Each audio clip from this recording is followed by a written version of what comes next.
All right, everyone, welcome in to episode 54 of Two Countries, Two Americas, All Sports. I'm Nicholas Hill, live as always from Chattanooga, Tennessee, of the United States, where we are all screaming hashtag rigged Heisman. And joining me from Americana, Sao Paulo, Brazil, is Gustavo Tomazeli. Gus, how are you doing? I'm doing good, doing good. Best time of the year for any sports fan. Gotta love. I wish there was, the end of the year was always like that. World Cup, college football, NFL drama. Can't get any better. We have a lot to talk about today. I mean, probably, our record was like 2 hours and 30 minutes. I'm tempted to say today's going to be quite that because we have a lot to talk about. We have our first hashtag on our show, and we're going to talk about that because that's, I think, the unanimous opinions of the both panelists of Two Countries to America's All Sports. We're gonna get to that. But Yeah, I first, mean, the war. Go ahead, guys. yeah, I have to say, it's a unanimous opinion of anyone in the state of Tennessee as well. Just I mean, we're gonna get yeah. we'll get into that in just a minute. Well, in a little bit. But as you said, we're going to start with World Cup here. Do we want to start with the team that's still playing or with the team that is done? Yeah, unfortunately, the team that is done as the United States of America had a tough loss, 3-1 to the Netherlands. And I'm gonna get straight to my opinion. I think the USA did not play bad. They play well. They play in the capacity. But the things that were lacking from the beginning, that we're both saying that were missing, especially I mean I was vocally saying made a difference. U.S. did not had a really good striker, a number nine that could make the shots, and and lacked a experienced defender. I feel like one of those defenders like there's two positions in soccer that you need to have experienced veteran players. Gus, I think we are losing Gus here with perhaps some bad Wi Fi here. So while we wait to get him back, I'll just give my brief take here on. I'm back. I think I'm back. I All think right. I'm All back. right, keep on We going. had a little. I had a little. I had a little bit of internet issues, but there's two positions in soccer that you need to have veteran players. One of that is a defender, and I think one is a striker. Successful teams always have a veteran defender and a veteran striker, and I think the U.S. lacked those things, and it made a difference because it wasn't that the Netherlands were better. They look more prepared for a game like that. They look ready because in terms of chances, shots, they were pretty much the same. But when the Netherlands came to get the job done, go to the offense, they look ready. Two goals were practically the same. Yeah, I mean, just the breakdowns in the back of the defense there on the two first half goals are just, I mean, that you just it can't happen at high level soccer, right? And that's what I've been saying. It feels like this team was super young, and they aren't ready to be a top level European team. But at this, honestly though, as an American, I'm not that upset with the result of this match to an extent because I know that this team is still really really young, and now they have that experience in this World Cup of playing a two high level European teams, and they played themselves. They played really well against a great England team, and the Netherlands, you got to give them credit. They finished their chances. And for the Americans, I mean, my goodness, in the second half, we had what 3, 4 opportunities to score goals and just only connect it once. Like that can't happen.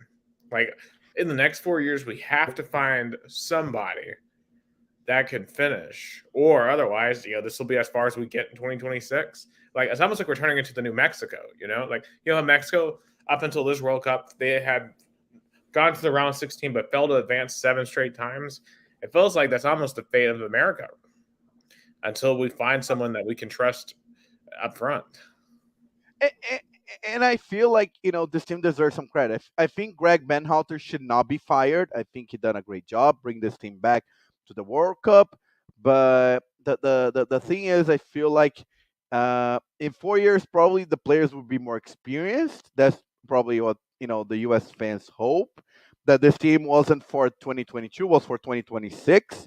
But in the end, all the things that were lacking stage came up strong and made a difference in the playoffs. Because in all sports, playoffs is where boys turn into men. In terms of is where you see who's for real.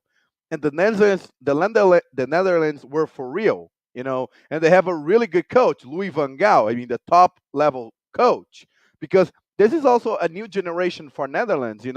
They have a lot of key players retired, like Van Nistelrooy, Snyder, Robin, you know, Diet Quich. So you had a lot of players that retired. So the Netherlands are also a young team that are starting their new generation, and also they have a burden of being a top level national team without a title. They made to the finals, I believe it was like 3 times, and they couldn't get it done.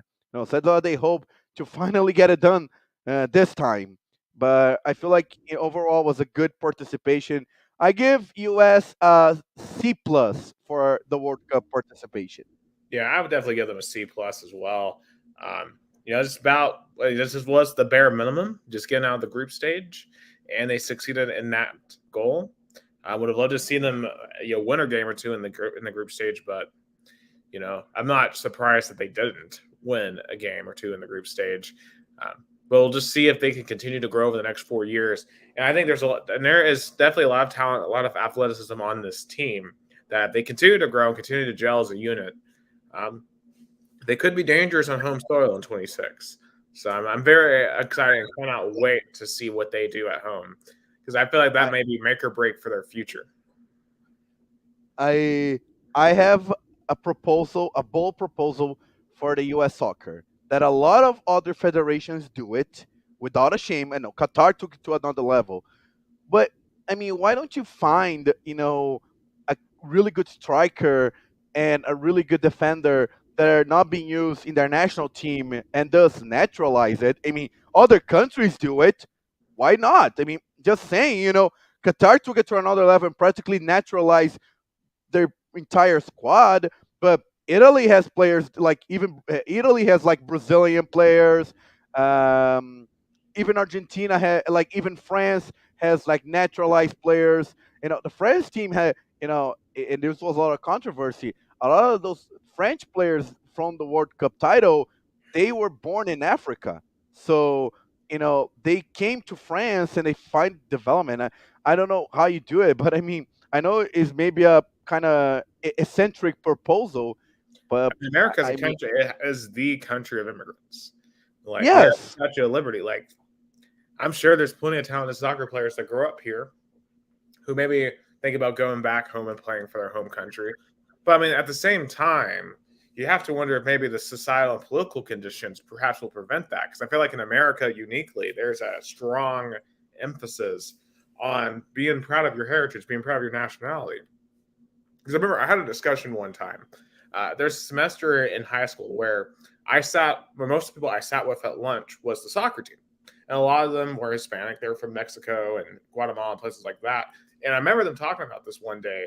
If they were ever good enough to play on a World Cup level, if they would play for the U.S., play for their play for their native country, their country's historic origin, or um, that they would play for the country's historic origins, because that's kind of where their ancestry is from, where their families are from. And I think in America, you have a really unique situation with that, just because we are a melting pot. You have a lot of people coming in, and that's what makes America America, right? Like if you think about what is an American, you can't really paint what an American looks like, because an American could be any type of person, you know. and that's why, Nick, I feel like if you had a because Europeans, even the European nations who love soccer, do this shameless. The Italians were like, there's this Brazilian players too, like Jorginho, Rafael Toloi. They're really good, but they're not being used to the Brazilian national team. I guess they have a path to become Italian citizen through like some old ancestry. Let's get them naturalized, and then we use them. Italy did that. I'm just saying, Yeah, and like when because I think of Italy, like Italian, I kind of have an image in my head, right? Like for most, like a French person or a German person or like someone who's Belgian or Dutch, like you think of a stereotypical person from that country, unlike what you would think of what a stereotypical American looks like, at least for me. So I don't know. It certainly would be interesting. And I also got to wonder too, would it be harder to convince someone to play for the U.S. team because, maybe the perception is we can't win a World Cup, but like a team like a Brazil, like an Argentina and Italy could, because the perception is they could. 'Cause, I mean, Italy just won the Euros, even though they didn't qualify for the World Cup. So I don't know. I think perhaps perception would make it harder for like a United States or like a Canada to try to pull something like that off. like for example, let's do, I mean, a reverse. You know, United States is really good at basketball. It's a top basketball country, right, Nick? Correct. And there's not so many opportunities. You have like only one professional league in the NBA. You have the G League, but then you have a lot of talent that might find success somewhere else. Like for example, Larry Taylor. He's from Chicago.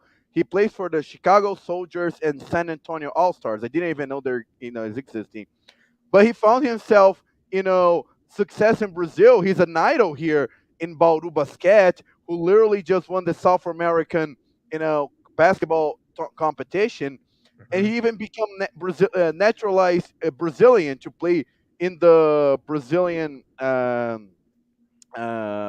national team because you have so much talent that you ended up exporting, but sometimes you have to import talent, because soccer is not a top sport. I mean, and I'm gonna try to bring Larry Taylor. I'm really trying to, because this guy's story is so unique. Imagine, you playing basketball in US in your entire life, and then you find success in Brazil. I mean, that's something I really want to try to bring one day, hopefully, to the but just to close my argument, I feel like US have to find ideas out of the box because it's the same old story. You might make to the first round of playoffs or even not make to the World Cup, but you have to hold United States to a standard of like it's not a small country of 1, 2, or even 5 million people. It's a country of 315 million people.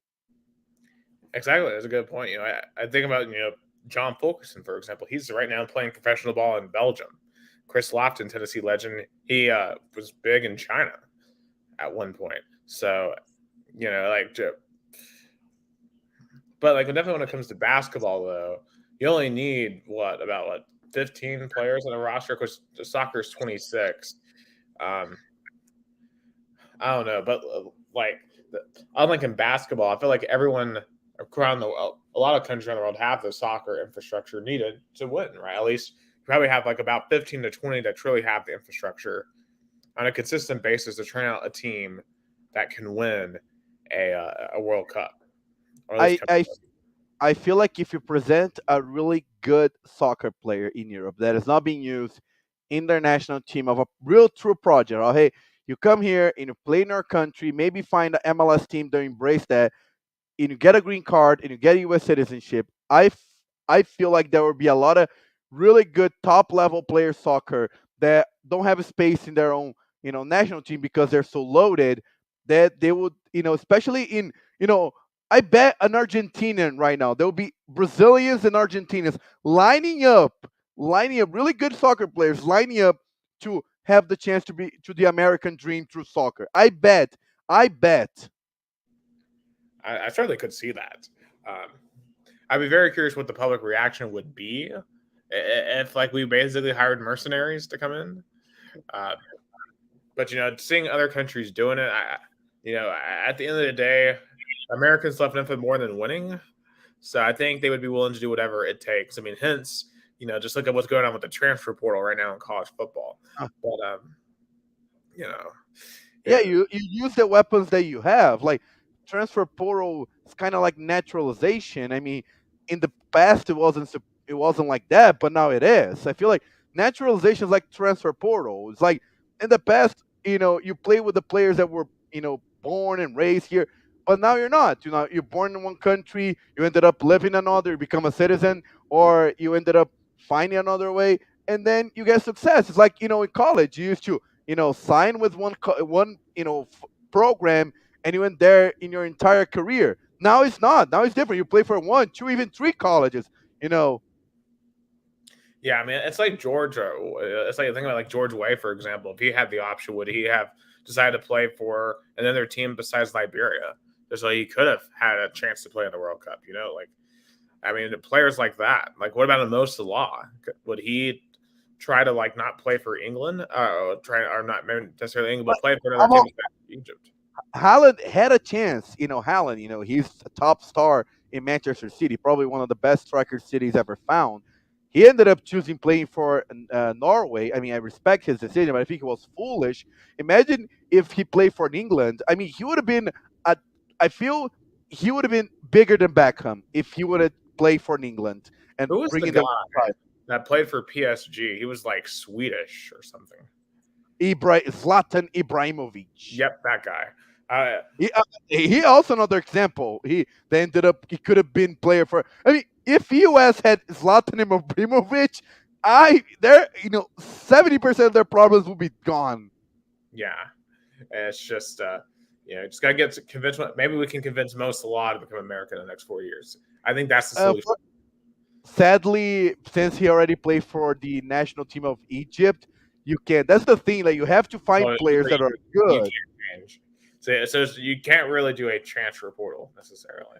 Like what you can do, you have to find players that are really good but never being used in their national team in like a not like a competition game. Like the biggest example of that was Diego Costa. The player that Jason Warwick loves. It. He played friendly games for Brazil, but never a true competition game for Brazil national team. And then he was naturalized, and then he was called for the Spanish national team, and then he ended up playing for the World Cup for Spain. Spain found that. US have to find those opportunities of really good players that are not being used for the national team, never been called to get that. I know it's a eccentric, out of the box thing. I know, but for because like compare like you have other countries with large populations that are not good at soccer. China, Pakistan, India.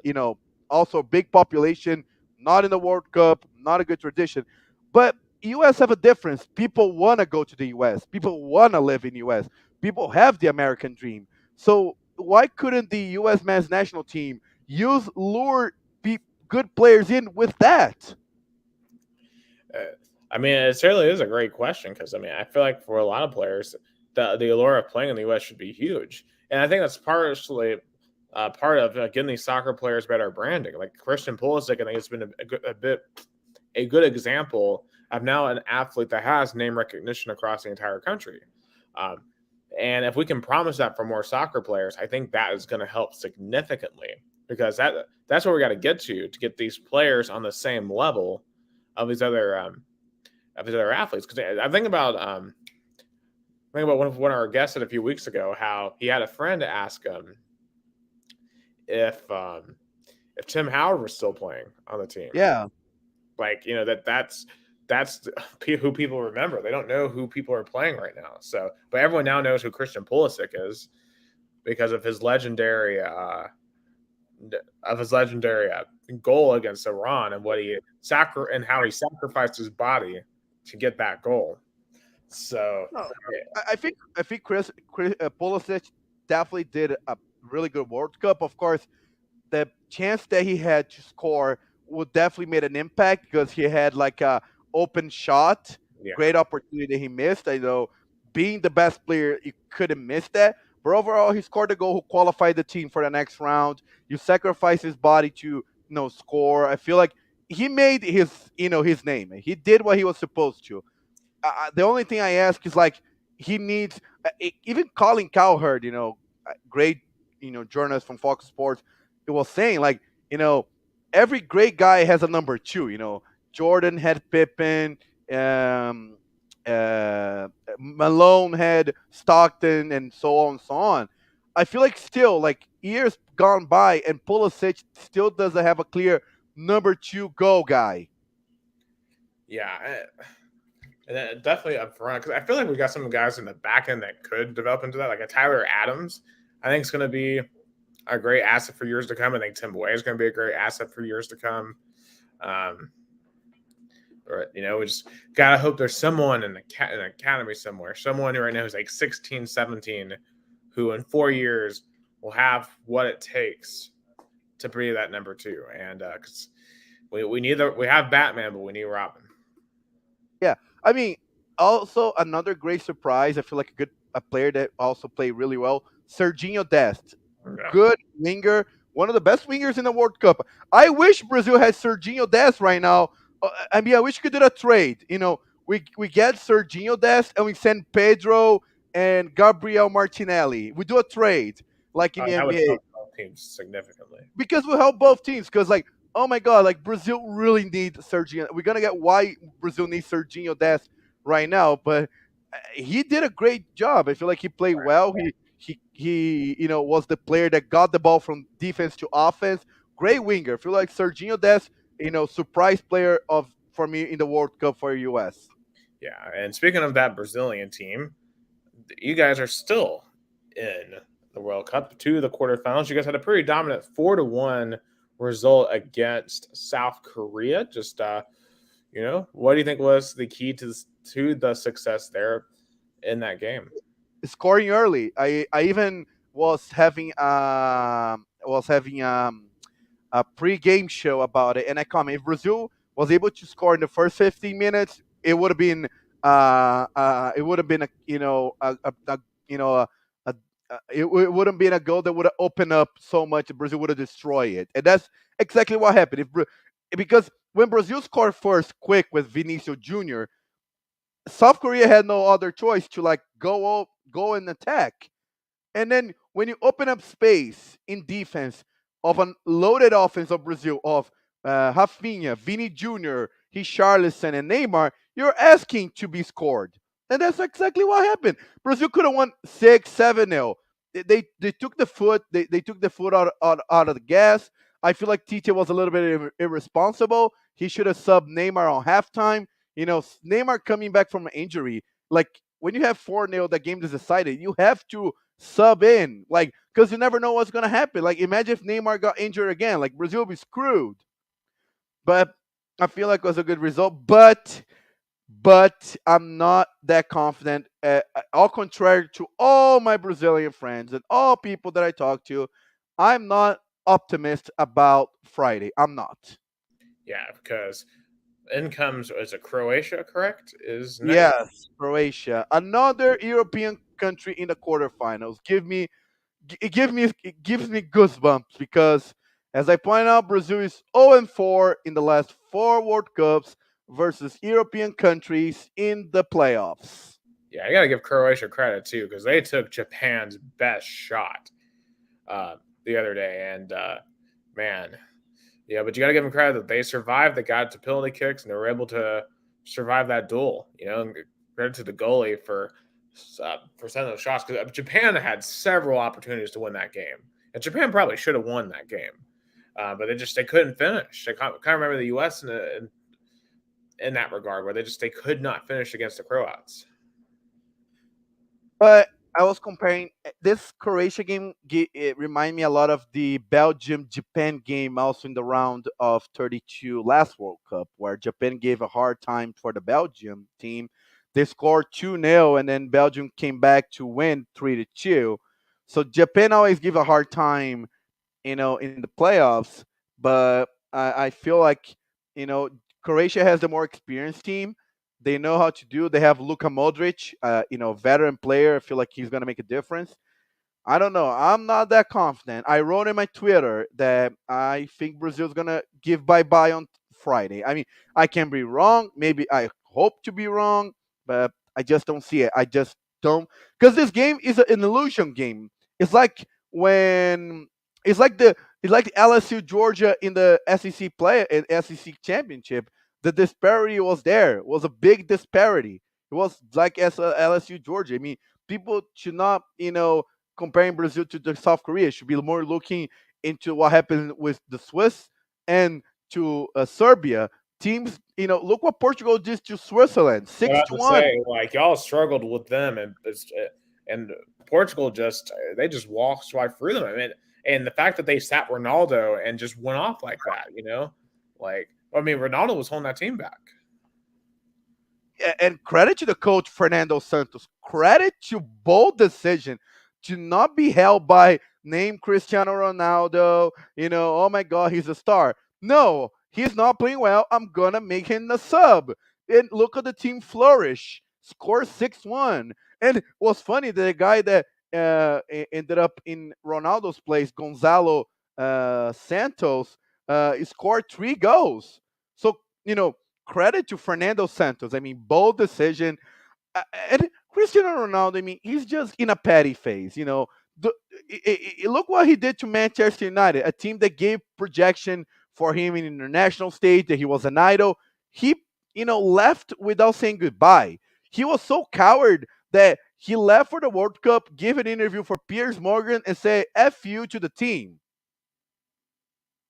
I mean, I was telling someone at work earlier today. He basically it feels like the Antonio Brown of soccer right now. He just absolutely is his own worst enemy. Like Yeah, like yes. you gotta learn to bow out gracefully at some point because you're not producing like Messi is still producing. Messi is still producing. You are not at the level you used to be, and the fact that you still act like you're the greatest player on the world. I mean, sorry, but you're not anymore. You were 10 years ago, but you're not right now. No, and also, Cristiano Ronaldo, I feel like is in this mood because he deeply regrets his decision of leaving Real Madrid. Because Real Madrid basically, didn't call his bluff. It's like, oh, you want to get being paid more? You can leave. You can leave. And look what happened. From the time Cristiano Ronaldo left, Real Madrid flourished, still winning La Liga, still winning Champions League. They're the current Champions League, champions. And Cristiano Ronaldo struggling Juventus, struggling Manchester City. I don't know is a Premier League team want to take him. Honestly, I feel like he might come back to Portugal. I mean, he might come back to play for Porto, Benfica, or even Sporting because he's like his alma mater team back in when he was What do you think about the young. rumors about him going to Saudi Arabia? Because I heard that he's turned that down, but apparently they're I, offering $200 million, which sounds absolutely I think insane. I think he still wants to be in Europe. I think he doesn't want to leave European soccer. I think that's why Portugal is a big chance. I think he wants to stay close to home. I think he will find a way to maybe earn less, but at least playing it for his team from his youth sporting. It's out of the guess. I have no information, but that's just a hunch. I don't think he wants to leave European soccer just yet. And if he will, I think he wants to go to MLS. I mean, I can see him playing for New York City FC. Imagine Cristiano Ronaldo in New York. He'll be huge. Imagine Cristiano Ronaldo. He'll be an instant star in New York. I feel like if I was Cristiano Ronaldo, I would have played for New York City FC. Absolutely. So I am fascinated to see if he plays any more this World Cup. Because if Portugal's smart, no, he won't. But I just wonder if they will feel pressure to do so because Uh, that's who he is.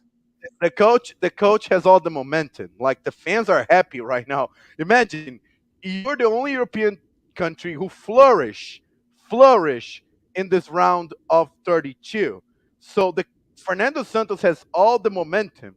So he has like if let's say Portugal struggled today, almost lost, goal penalties. Maybe people be asking for Cristiano Ronaldo, but come on, 6-1 in a round of 32 versus a Swiss team that is always hard to beat.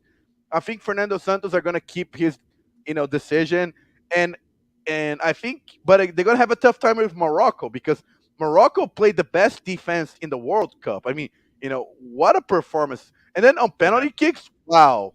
I mean, remember when we were looking at the bracket initially, I told you who, because my question was, who's going to be that Middle Eastern / North African team that's going to go deep? Because when you have a World Cup at a place like this, there's always one thing about Ghana 2010. Now we have Morocco here in 2022, and they're kind of the Arabic world representative now in Qatar, and it is a And it's just been insane what they've been able to do. I mean, the upset of Spain. We got to talk about Spain real quick too. I mean, this is the second straight World Cup now where they've suffered a pretty embarrassing loss in the knockout stage because they got knocked out by Russia in the round of 16 in 2018, and now they come back and they get knocked out by Morocco in penalty kicks. I mean, they had no. The offense was non-existent for them today, and you know, I feel it's just I don't call them. I don't call this as like something shameful or like a. Of course, it was disappointing. Of course, Spanish fans were hoping for run at least to the finals. And what's funny, Nick? A lesson in sports: never try to pick your opponent in the playoffs. Never, ever, ever, ever, ever do that because they literally, by giving the game to Japan and losing, to Japan, they're like, we're picking Morocco over Croatia, and Japan also went to penalties like Spain and also eliminated. But the Japanese, they didn't pick their opponent; they won fair and square.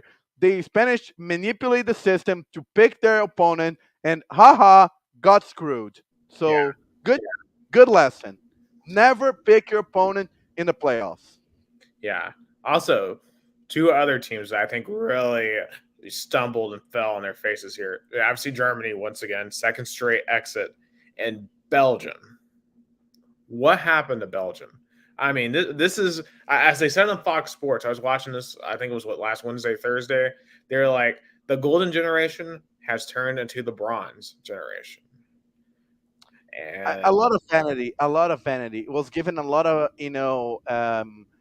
a lot of publicity for a team that didn't have the go-to guy, and there was just a result of a lot of vanity and a lot of players that think highly on themselves. A, a clash of generations because there was like this new generation with De Bruyne and the old generation with Vermaelen, the experienced defender, Vermaelen. But you know, and of course, I feel like they could achieve more. But when you have, and there's a lot of examples in the World Cup. France in 2010, England even in 2010. Other examples of when you have a lot of vanity in the roster in the World Cup with a short tournament, you get knocked out. yeah, yeah. I definitely gonna have to go back to the drawing board. It feels like Belgium though. It may be a while though before they have another great opportunity, just because the population, right? Like think about Croatia. Croatia's in the middle of a golden generation for themselves right now, and they probably know they got to take advantage of it right now, or else you're not going to get another shot. Because I mean, 2018 was their best run ever, and they're No, going to. I think the 1998 was better. 1998, it's just they faced the champion in the semifinals.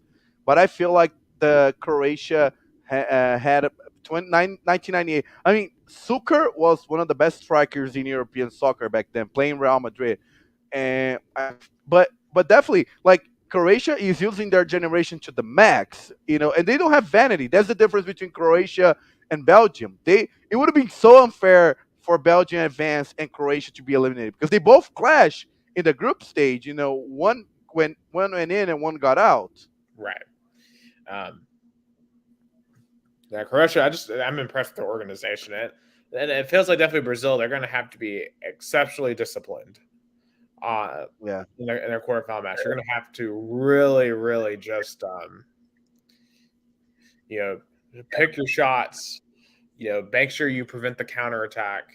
It's because Croatia definitely feels like a machine at this point, right? Because you have Luca in the middle, and he just it felt like a facilitates for him. But hey, this is where moments like a Neymar, for example, this is where you got to become a legend. It's where you got to become a legend. Vini Jr. or Richarlison, it's where you got to become a legend, right? Right here, gotta crack the Croatian defense. So it is interesting. Tomorrow is the first day since the opening of the World Cup without a World Cup game. That's going to be. And this happens to be the first, and tomorrow's the first day I've had off in a week too. So, look at my luck. Not Yeah. Because I've been having to keep up with everything on highlights and such. Everything's on during the day while I'm working. So I mean, I try to Me watch too. it all. I'm working too. I'm working too. For example, I only watch the penalties of Spain and Morocco, and only the Brazil games. To be honest, because also it's during when I'm work. Real quick, let's pick the games quarterfinals. So we're gonna start with the my Brazil team versus Croatia. Who you pick? I'm taking Brazil. I think they're going to find a way to crack the Croatian defense. I think that they can finally beat a European team. But they probably have to beat Uh, Fernando. I'm gonna be you with the Titans. I'm gonna be Croatia. Maybe I'm wrong. Like you with the Titans, me Brazil. I'm picking Croatia. We will see. I certainly hope to help you with that pick. Let's save Next, England, France for last. I want to pick the other two okay. first. So next one is the other Friday game: Argentina and the Netherlands. The last time both faced off in the playoffs was 1998 in the quarterfinals when Bergkamp scored an amazing goal. But I think this time it's going to be Argentina. Argentina is going to go to the semis. Yeah, it feels like this Argentine team, they got that wake up call from Saudi Arabia, and it feels like there's just been lights out since. But I think this thing is going to go to extra time. I think it's going to be a phenomenal game. I think Argentina wins 3-2 in extras. Oh, I think it's going to be a really exciting game, definitely. Morocco and Portugal. I think the Cinderella story ends here. I think Portugal is going to go to semifinals. Give me the Portuguese. You do have to wonder though, did Portugal use up all their goals earlier today? Like it feels like sometimes you see a soccer team, they go out and they have such a great game, but they come back the next time they're just a little bit off, especially against a team that's playing such great defense with Morocco. And you wonder that yes, the chemistry that's on the pitch right now seems really good, but you have to always worry with a guy like Ronaldo who might be toxic in the locker room. I know that would concern me. I'm actually going to go with the upset Morocco semifinals. One of the greatest soccer Cinderella stories ever. If they make it, they will be the first African team to ever make the semifinals. The last I African certainly hope team, so. That would be the amazing. last African team who made it to the quarterfinal was Ghana in 2010, and what a dramatic end that was. I mean, Ghana So should have won that, really. I mean, yeah. Gian, I think Gian, every time he turns a World Cup game on, he has nightmares. He has like a kind of syndrome of nightmares because he thinks about that penalty. If he would have scored that penalty, Ghana would have made the semifinals in South Africa. Imagine being the first country ever making to the World Cup semifinals in a World Cup that was being played in South Africa. So Gian, I feel for you, man. He right. was a very talented player, one of the best Ghana, player from Ghana, but he'll always be reminded as the guy who missed the penalty in the crucial moment. Yeah. Well, that's, as I said, so our legacies are made and broken, and his was broken, unfortunately. But the one I am outside of Brazil, of course, England, France, the battle for the English Channel. It almost was the World Cup final 4 years ago if England hadn't choked against Croatia, right? Um, this man, who's this game bigger? I know, like France, they're the defending champions, right? But for England, they've semifinals in 2018, losing on home soil in the Euros. This feels like a must-win for this generation of English players. Oh yeah, it's a must win for Southgate, for this new generation because they have been performing well, but they can't close. The semis in the World Cup in 2018 and then the Euros 2020/2021 at home. Because if the English team wins the World Cup, the Euros will be forgotten. Nobody will remember that moment. Right. Well, I mean, sure, true. World Cup's bigger than the Euros, but then again, that was in Wembley. Like that is the hallowed ground of English soccer.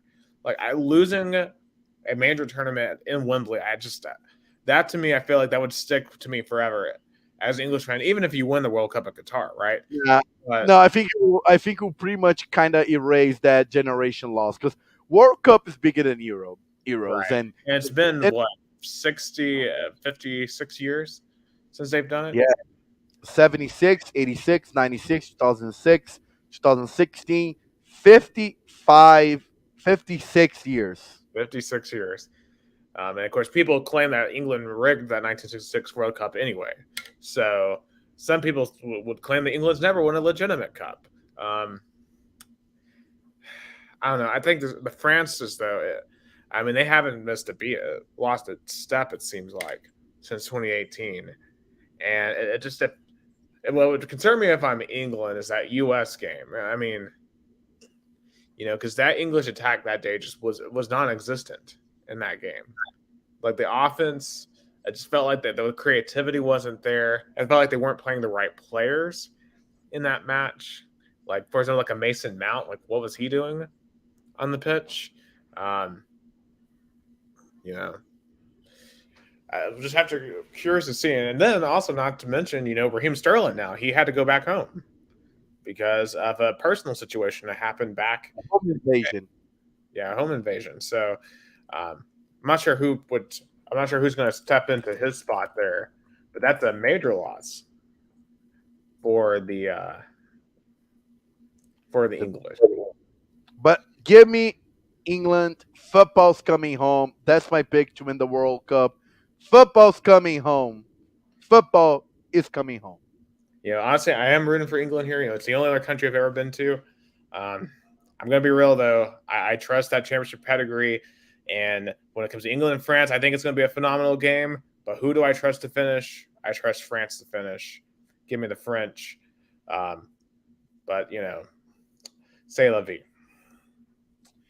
Yeah, pretty much I think it sums up our World Cup topics, and we're definitely gonna get more next week.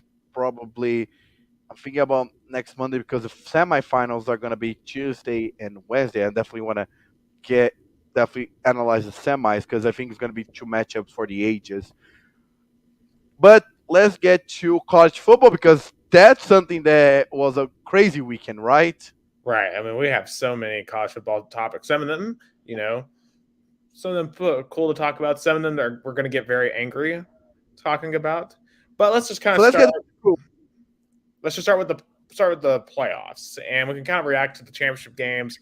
I thought most championship games were somewhat not uneventful, and then again, so you had Kansas State TCU was probably the only one that was a great game. Like that game was yes. time, phenomenal game. TCU, I know, despite their loss, they earned their spot in the playoff.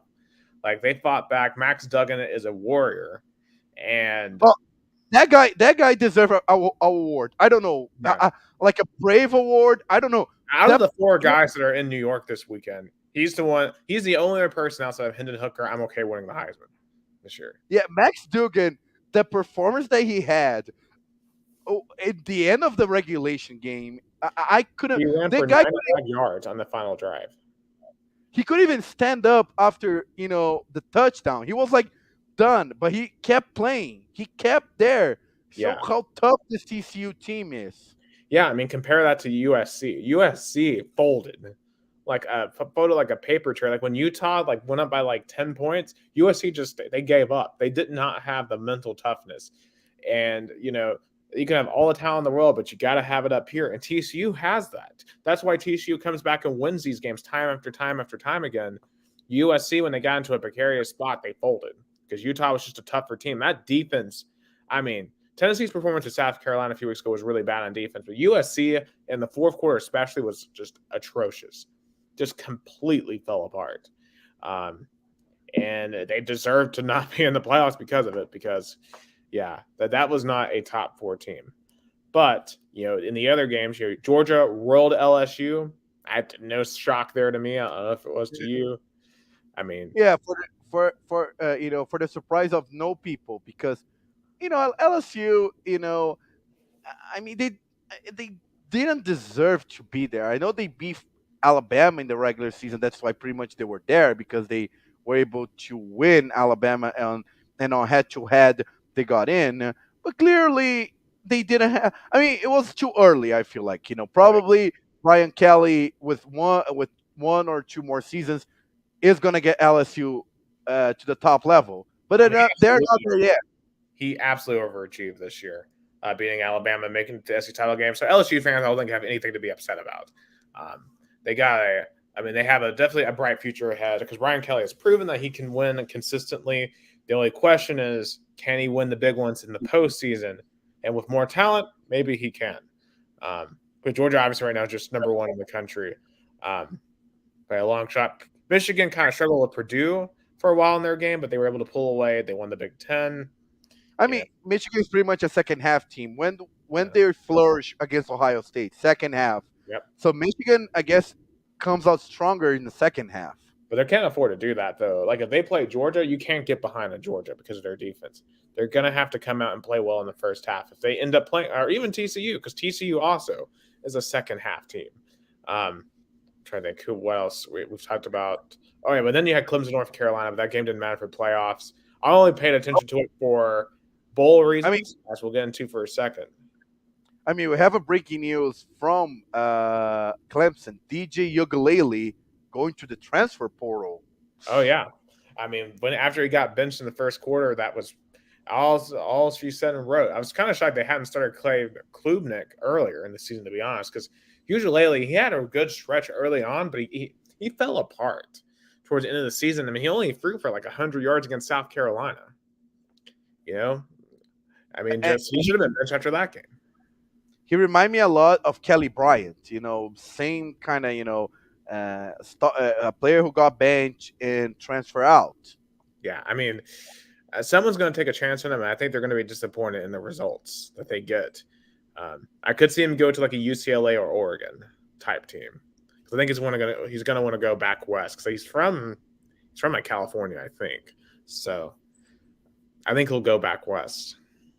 But speaking of that transfer portal, we'll say the transfer portal for a little bit later on. But trying to think what else here. And of course, you had the I, G5 championship games. The only one of real consequence, the New Year's Six, Tulane beat UCF. So Tulane is your G5 New Year's Six representative, and of course you have the other champions throughout the G5. Um, but obviously, what we talk about all year is the Final Four, the playoffs, and so your Final Four this year, you have Georgia at the 1 seed, Michigan at the 2 seed, TCU at the 3 seed. They didn't drop at all after their loss, which I definitely agree with. They should not be punished for playing an extra game. And then Ohio State would manage to backdoor their way in with the 4 seed to take on number one Georgia. So you have Ohio State, Georgia in the Peach Bowl, and TCU, Michigan in the Fiesta Bowl. What do you make of those two matchups? the only thing I would have tweaked is like since number one and number two kind of pick their own bowls, and being a number three or number four doesn't really matter. The committee should have put Ohio State number three just for have Michigan Ohio State again. That would have been a great game. Definitely, the ratings would go to the roof. That's the only thing. It's not about TCU being worse than Ohio State. It's just a matter of putting Michigan Ohio State in the semis to make a great game, and the ratings would have go to the roof. That's the only thing I tweak, but the overall Final Four, I agree. I don't know. I think TCU still deserved to be ahead of Ohio State because of the fact that their only loss was to a team they've already beaten. And Ohio State, the last time we saw them, they got ran out of their own home stadium. And the only reason why Ohio State's in is because they're the only other team left with one loss. I mean, if we're being honest here, if Tennessee hadn't lost to South Carolina a few weeks ago, Tennessee would be the 4 seed right now and would be getting a rematch with Georgia. And this is why personally I was really hoping USC was going to win Friday, because that would have rendered the Carolina result meaningless for Tennessee. But now that USC lost, that game cost us a shot at the playoffs. I mean, it's just it is what it is, right? And without Hendon Hooker, I don't think that would have gone too well. But I still would have liked a Uh, chance. And how about the PR campaign of Nick Saban trying to earn the spot in the That playoffs was by so going? pathetic. I mean, that was Nick Saban. You're better than this. You're better than this. I mean, come on, your best ones were Texas and Mississippi State. Come on, and like just accept it. Sometimes you're not gonna make it, and it's okay. Like in 2019, you did not make to the playoffs, and the year later you came out stronger, win an undefeated national championship. Sometimes things don't go their way, but it was the pathetic way of going to every show, kind of begging, "Oh, please, college football playoff, because you're better than this, Nick Saban." Yeah, it's just hilarious. I'm kind of glad I didn't see Josh Heupel going on there and begging for a playoff spot. Someone joked that we should have a Saban versus Heupel debate because if anything, you shouldn't have been the 5 team. Tennessee should have been the 5 team, but at the end of the day, that doesn't matter because 5 and 6 don't make it into the postseason. It does matter in terms of bowl selection, because obviously Bama gets to go to the Sugar Bowl, Tennessee goes to the Orange Bowl. But I'd argue that I would rather go to the Orange Bowl anyway because of who we get to play in Clemson. But before we go to the Tennessee Clemson game, let's quickly pick the playoff games. Of course, we'll talk more about the matchups here in a few weeks. Just real quick, TCU, we have Georgia, Ohio State, TCU, Michigan. How do you see those two games going? I think it's gonna be a rematch of last season's semifinals. Georgia and Michigan are just better. Are just better. I think Maybe I if Ohio State was number three, I think in a neutral side, maybe Ryan Day would have tweaked, but I just don't see it. Ohio State and TCU having they would have to TCU and Ohio State are they're gonna need the performance of their lives. Everything go their way to win it because Georgia and Michigan proved their season. They're a step ahead of everybody. I feel like TCU might have a shot against Michigan. I really do. I think that could actually be a pretty interesting game. With Ohio State, I just don't think they're tough enough in the life and scrimmage to hang with Georgia. I think Georgia was going to dominate them. I think CJ Stroud's not going to have a good night. I do like Georgia and Michigan to move on to the national title, but I wouldn't be shocked if we were Georgia TCU because I think TCU has a lot of guts, a lot of heart, and they're going to fight. A team that will be rooting really strong for Georgia. I think because I know it's crazy, but the Longhorns they're scared because if TCU wins, TCU would be the dominant team in the state of Texas, leaving the Longhorns kind of out of the dark because Longhorns are holding hey, we're the last team from Texas win a national championship. We're the dominant team, And but also, TCU how big would that be for the Big 12? How big would that be? Because you just lost Texas, you've lost Texas A&M, but then I say, well, we still have the defending national champions at TCU. yeah, Like it would be a middle finger to Texas and Oklahoma. I told you that on another podcast. we don't need TCU would be a middle finger to Texas and Oklahoma leaving. it would be. It would be so glorious. And you're about to get Cincinnati, who themselves just went to the playoffs as well. Um, but yeah, it would be monumental. I'm so happy for TCU too because they should have gone to the title in 2010 when they had Andy Dalton. They won the Rose Bowl. They should have gone to the playoffs in 2014 when they got robbed and they were dropped from 3 to 6 for no reason in the final rankings. So they finally now are gonna get a shot. They're gonna get a shot to play for the big boy title, and I can't be more happy for the Horned Frogs. Oh yeah, I mean, and the Big 12 also got robbed so many times. Oklahoma State back in 2011. Also, I mean, the Big 12 are already the biggest winner of this season. The Big 12, I feel like they are definitely Oh, showing that they can survive without Texas and Oklahoma. They are fine without both. Kansas State, yeah, you still got Oklahoma State. I know they fell off, but Baylor still has a lot of potential. Big 12 is going to be fine. The Big 12 will be absolutely fine because Oklahoma this year, right, they were horrible. I, And and also, I mean, we talk about one conference that got they an up, but how about the Pac-12? They always find a way to sabotage themselves. I know, Utah wanted to win the Pac-12 championship, but USC was their best hope, and they blew it like so many times before. yeah, but at the same time, though, the Pac-12 was so much better this year. And I forgot that's No, one other thing I need to add into the topics here because that's good. That's going to be fascinating. A new coach, a former NFL superstar, who is now roaring into the Pac-12. Not necessarily to the Pacific Coast, though. His scenery it looks more like mountains, but you know we'll have to talk about prime time here in just a little bit. But the Pac-12 is definitely improving too, and the same with them. Utah kind of giving a middle finger to USC, who's about to leave for the Big Ten. You know, like saying, "Hey, yeah, well, we'll be fine without you.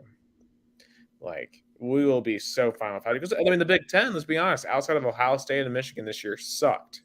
There really weren't any good. I mean, Penn State was good, but outside of those three, everyone else sucked in that conference. I mean, Purdue won the West, and But the was West very. was the worst division maybe of all time, at least in P5, potentially. I Um, mean, they got in with 8 and 6, but the rest was, I feel like, only two teams from the conference had a above 500. oh yeah, it was a perpetual 6-6 conference. But I do think with Luke Fickle to Wisconsin, Matt Rule to Nebraska, I think things could start to change here in the coming years. Oh yeah, I that's the hope, and the Big Ten is gonna get USC and UCLA, so it's gonna add more mix into those big brands. Yeah. But speaking of other bowl games, obviously, for our Tennessee Volunteers, we are going to our first New Year's Six / BCS bowl game since 1999. I see the bots have taken over the chat, by the way. Yeah, live the thanks Thank bots. you, bots, for the views. But anyway, yeah. But the Vols are going to Miami to play in literally the Orange Bowl, because you're going to have the Orange Tennessee Volunteers take on the Orange Clemson Tigers. And you might as well call this the Flippin' Burgers Bowl, because Dabo Swinney decided to run his mouth a few weeks ago about Tennessee, about how, oh, they're going to be flipping burgers while we are going to the playoffs. Then he proceeds to go and lose to South Carolina too. And now this is the Flippin' Burgers got beat by South Carolina Orange Bowl. I And saw a sketch. I saw a sketch from like on Facebook. It's the Shane Beamer's Losers Bowl. yeah, yeah, Shane Beamer owns both of the teams in this bowl game. But this is going to be a highly fascinating game, because you think about it, neither team is coming into this game with the quarterback they started off with, right? Because usually they benched, he's transferred, and Hooker tore his ACL. So it's going to be Joe Milton versus Clade Klubnik at quarterback here. And it's going to be fascinating, because I think that my question moving forward for Josh Heupel in this offense is, against most teams, you're going to put up a lot of points. But it seems like there's a couple of teams each year that are going to have the athletes necessary to use press coverage against you and really limit your ability to have explosive plays, force you to go short, and really just kind of cause your offense to come to grinding to a halt. That's kind of what Georgia did to really put us in a bad situation in that game. And in a way, South Carolina kind of did that at times, that really put us in a bad situation in times in that game. Clemson has the athletes on defense to do that as well. And one thing I want to see moving forward for Josh Heupel is some sort of solution to that press coverage problem, because I feel like that's almost the solution on defense to solving Heupel's offense. That's kind of the solution. Um, but you have to have the athletes to do it. Clemson definitely has the athletes to do it. For some reason, Alabama refused to do that, and that's why they got torched by Tennessee. LSU kind of decided not to do that, and Tennessee was able to torch them. I think this is a chance maybe for Tennessee to kind of experiment with some of those solutions. And of course, we're going to be doing this without our offensive coordinator, Alex Golish. He has taken the job at South Florida. Best of luck to him. I mean, look, He did. he really does. I mean, it's awesome to finally be in a spot where we have assistant coaches who are doing so well here that they are legitimately getting good head coaching jobs. And I think he's going to do a good job at South Florida. I know some of the Bulls fans weren't ecstatic about the hire, but I promise you, you're going to like him. He's going to turn you around. But I mean, just think, who was the offensive coordinator before Alex Golish? it was Cheney. And I mean, can you compare that? I will always remember asking Pruitt if he still trusts Jim Chaney as his offensive coordinator, and he yelled at me, and he debated me. And I wanna to today answer yes. I watched the game, but yeah, I watched it Tennessee 2022. Do you want to compare that? Yeah. Oh yeah. Was that what? It was post Auburn, right? With the game where Garantano store down was it Smoke Monday, and like he threw a 100-yard pick six. Just Yes.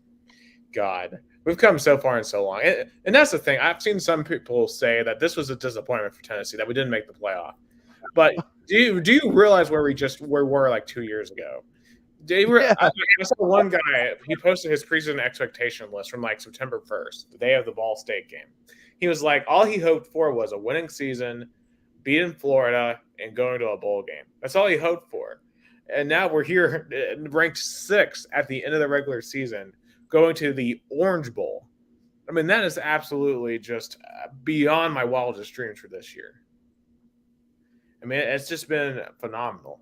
In terms of this game, it is going to be a tough matchup because Clemson has a really good defense, and obviously, our I'm really interested to see what our defense looks like here in this game because Cade Klubnik, he's young, he has a lot of talent. I think the key for us defensively is we got to get to him. We got to get some sacks. That's one of the issues that plagued us in that Carolina game is we could not get to Spencer Rattler.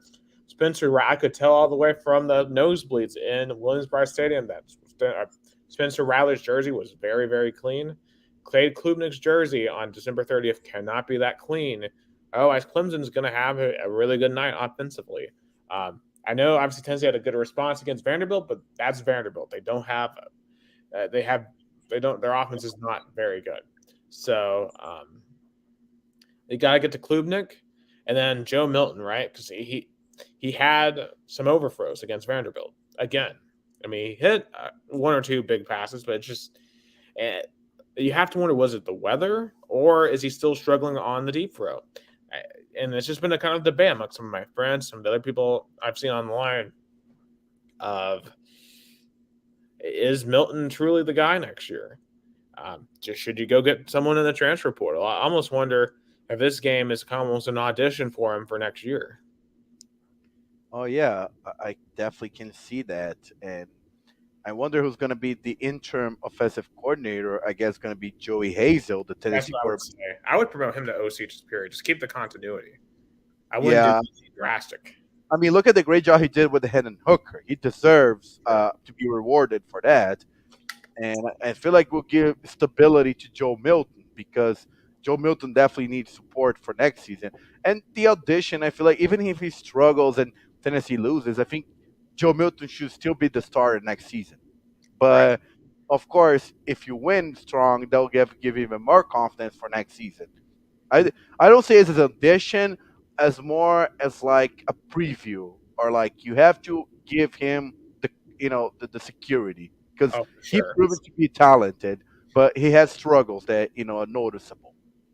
Yeah, because I mean, here's the thing: this game, these bowl games at this point, if you're not in the playoff, these are basically a preseason game for 2023. At least for those who are not the seniors, right? But I mean, this is still a huge opportunity for Tennessee to get a major bowl trophy back. In terms of what I think is going to happen here, honestly, I don't know if we can really even give an opinion yet because of opt outs, right? Because we don't know who's going to be opted out on each Yeah. team. So, And speaking of opt outs, I know maybe the was a deceiving headline, but still though, like Jackson Smith, uh, uh, what? Najigba. Yes, I mean he plays for Ohio State. I know he's a top 10 pick, but I feel like opting out of the college football playoff. Come on, so why you're playing in college football at all? Why why you're there if I you're get not he's playing had for a the hamstring injury all year, and that's hard to come back from. But if you can help your team out in any way in the playoff, especially when you're going to go up against the best defense in the country in Georgia, I think you owe that to your team. I really do. yeah. Yeah, I understand opting out of any bowl game of there has not any potential value in terms of winning the title, but when you play in the semifinals, that should be the goal of your existence and in a team. Like I don't know. I'm maybe I'm being too harsh. I know they have to worry about their future careers, but like because when you start in college football, isn't that the game that you dream of playing, being in that scenario? Yeah, yeah. Like, why would you leave your team in that scenario? Like even if you can't play, just be with your team. Because that is the playoffs. Um, But at the same time, we do have to wonder how much do the playoffs matter to these players. I was listening to Josh Pate the other day, and he said he was with Todd Gurley when he heard the announcement about the expansion to 12 college football playoff teams. That's another topic I forgot to put in about the 12 college now move officially to 12 teams. And Gurley turned to him and said that he would have hated it, that he would not have wanted to really participate in that 12 team playoff. And because here's the thing, I think that college football historically, right? It's about beating your rivals and winning your conference. It's been a regular season sport, and now we're kind of transitioning into a situation where it's a postseason sport. And you gotta wonder, is that going to take away from No, what college football has become, what made us love college football in the first place? Because yeah, I agree, if you're going to do playoffs, you got to do way more than 4 teams. But should we be doing playoffs at all? You know, I, I don't know. I mean, one appeal is playing a playoff game on your home turf. I mean, that's something that you love to play. Imagine, you know, for example, Tennessee number five. He imagine for I think it will fall like for the original one. Tennessee will have a home game in the playoffs. Imagine Neyland Stadium on a playoff game of college football. I mean, that's a dream scenario. Like, what player want to miss that?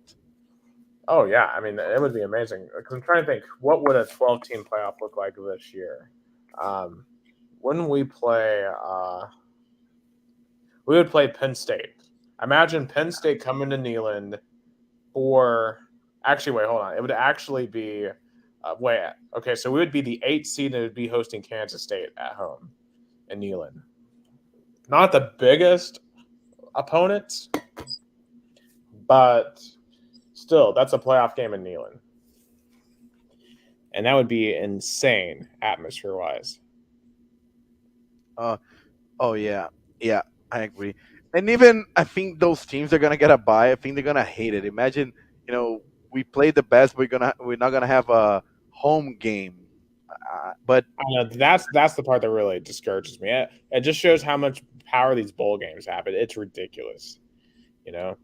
yeah, Like you I, can't. You either gotta do playoffs or you gotta have, you either gotta have playoffs or you gotta have bowl games, but you can't have both. You just it's can't like, have. yeah, I feel like they're still hanging on from the.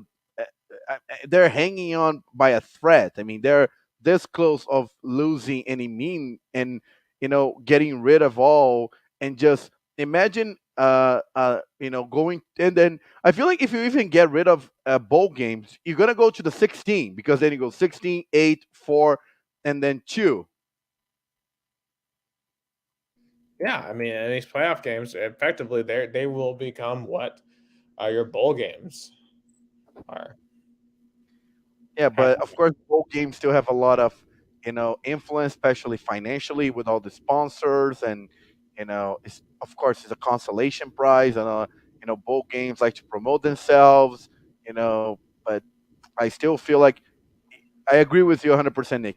You have both games or you have playoffs. You can't have both because both games made sense because the postseason of college football was a one extra week of regular season because there were even bowl games that weren't, I feel like, number one and number two in the past. They're like number one versus number three, and then number two will play their game, and then you the number two would have hoped the number one loses and they wouldn't win and they would have been the national title. How many times that happened?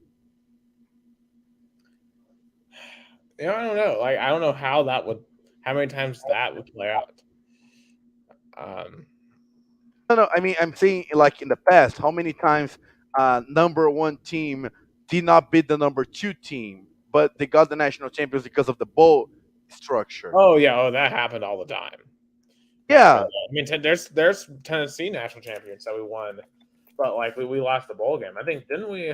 Because I know 1951 we're credited with a national champion, but we lost in the Sugar Bowl that year to Maryland. So we were 10-0 in the regular season, but lost to Maryland by 15.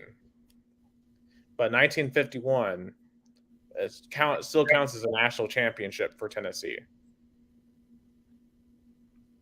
Yeah, yeah. I mean, because it was because it was a regular season kind of thing where they lost their game, but in the end, the number two also lost it. So it was Right. not And bowl a games back playoff. then were true exhibition games. Like they were Yeah, the most and we're getting back to an era where these bowl games are basically just exhibitions. and then why and that's where it makes sense players opting out. I would understand a Tennessee, Clemson, Penn State, Kansas State players opting out because hey, we done our deal. We played the games that matter. This one is a game that is an exhibition, but we have to care about our future. But teams that made the semifinals, sorry, I don't understand. That's absolutely, it. I think I'm fine with opt outs in normal bowl games, but in playoffs, I think you owe it to your team to play for the national title. And just looking at the rest of these games, I mean, I don't know how many of these games I'm going to end up watching. Outside, of course, Tennessee in the playoffs, because there's just so many bowl games, and it I doesn't mean, feel. Florida, Oregon State looks like a promising game. Two, Yeah. interesting teams. You have Uh, Louisville, Cincinnati, because you just had Scott Satterfield. He dumps Louisville to go to Cincy. That's a fascinating one. Um, you have Arkansas versus Kansas, Arkansas versus Kansas in the Liberty Bowl. It'll good to see them back in the bowl game. You have South Carolina versus Notre Dame in the Gator Bowl. That'll be interesting. How about Iowa, Kentucky, and the Music City Bowl? The Music City Bowl last year, they screw over Tennessee, but it's one of the most entertaining games I've ever been to. 51-48. Um, this year, they may not get, neither team may get to 10. Like, both of these offenses are horrible. Like, this is going to be a horrible game to watch. No one is going to watch this game. They might get 10 people to come to Nashville. uh, and I mean, this was literally the I believe this was the bowl game that happened a couple of years ago. I know that I Literally guess I was last wrong. year. Literally last year was Iowa, Kentucky in the Capital One Bowl. Or what is it called now? It's the Buffalo Wild Wings Bowl or something. Yeah, so they literally played the bowl game literally last year. Was just in a different venue. Yeah, it was a Citrus Bowl. It's a Citrus Bowl now.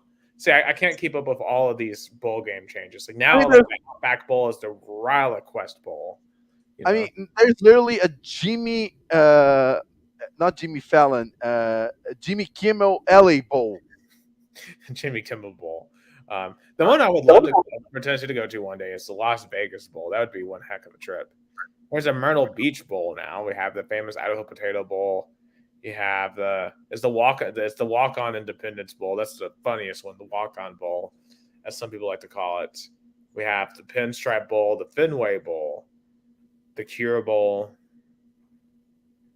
I mean, it's just there's Uh, so many bowls. It's just like, do we really need all these bowl games? No. I mean, it was the most ridiculous one is where you have Cotton Bowl where it's not played in the Cotton Bowl. I still that doesn't make any sense. The Change Orange the name. Bowl is no longer in the Orange Bowl because the Orange Bowl doesn't exist anymore. But at least you still play where it used to be. The thing with Cotton Ball is like the stadium where the name is Cotton Ball still exists, is still being used. They host Texas, Oklahoma every year, but then I know you AT&T Stadium is a better stadium. Create a bowl for the AT&T Stadium, like the I don't know the Fort Worth Bowl. I don't know, like make it up, but if you want to be so rigid about traditions, but so be rigid about traditions. Keep it there. Like don't be like pick and choose with traditions. Yeah, yeah. I mean, I would agree with that. And if the Cotton Bowl is still good enough for Texas, Oklahoma, why isn't it good enough for the regular Cotton Bowl? But I feel like part of that is weather because I remember they play. I think it's the First Responder Bowl at the Cotton Bowl. There's another bowl game or it's like the Heart of Dallas Bowl. They still play at the Cotton Bowl, but they had like weather issues a few years ago. So Yeah. So I understand why you'd play it in Jerry World, but definitely it doesn't have any of the charm it used to have. Yeah. So again, you know, it is about tradition, or is it pick and choose? You have to make your mind about it. But let's get to the topic that we want to rant about. Yeah, Heisman. I have it as Heisman BS in our script, and we have a hashtag rigged Heisman because how is Hendon Hooker not a finalist? How? How? How is Stetson Bennett a Heisman finalist over Hendon Hooker? Hendon Hooker, literally, if you compare the stats, right? Hendon Hooker has 6 more touchdown passes this year, 6 more in 2 less games played. Stetson Bennett has 4 more interceptions thrown. And you know, not to mention, when you compare the talent level, when you compare what each of these quarterbacks had to do this year for their respective teams, there's a lot of quarterbacks that would have walked onto Georgia's roster and won every game for Georgia. That's just simple facts. There's many games where really the only reason why Georgia was in a position to lose is because of subpar quarterback play. Look at the Missouri game. Look at Kentucky. There are several games this year where Stetson Bennett did not play good at all. And it's 16 points against Kentucky, 26 points against Missouri. I mean, only 37 against Georgia Tech. I mean, just and the stat lines in none of those games are that impressive. And really, half of his stats, I would say, are thanks to Brock Bowers. Meanwhile, Hendon Hooker literally was carrying the team on his back in games like Alabama.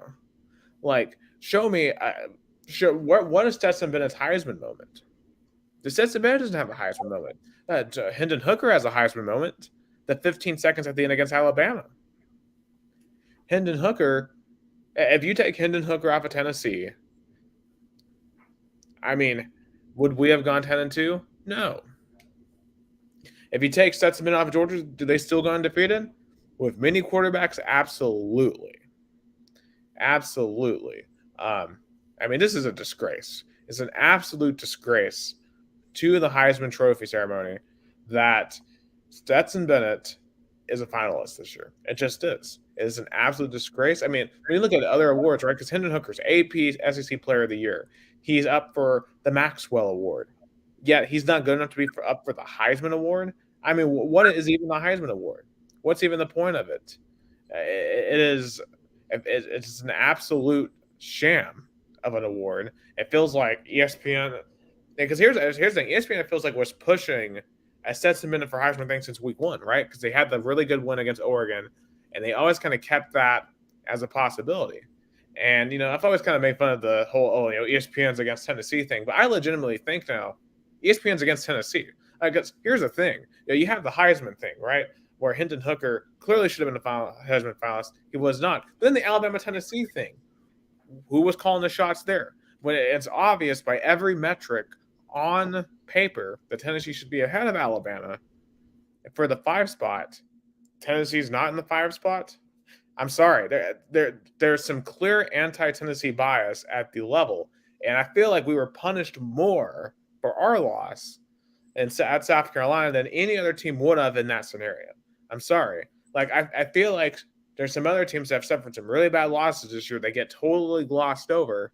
But Tennessee, I feel like, has to bear the brunt because I feel like, you have to basically be perfect at Tennessee or else bang, you get swatted down.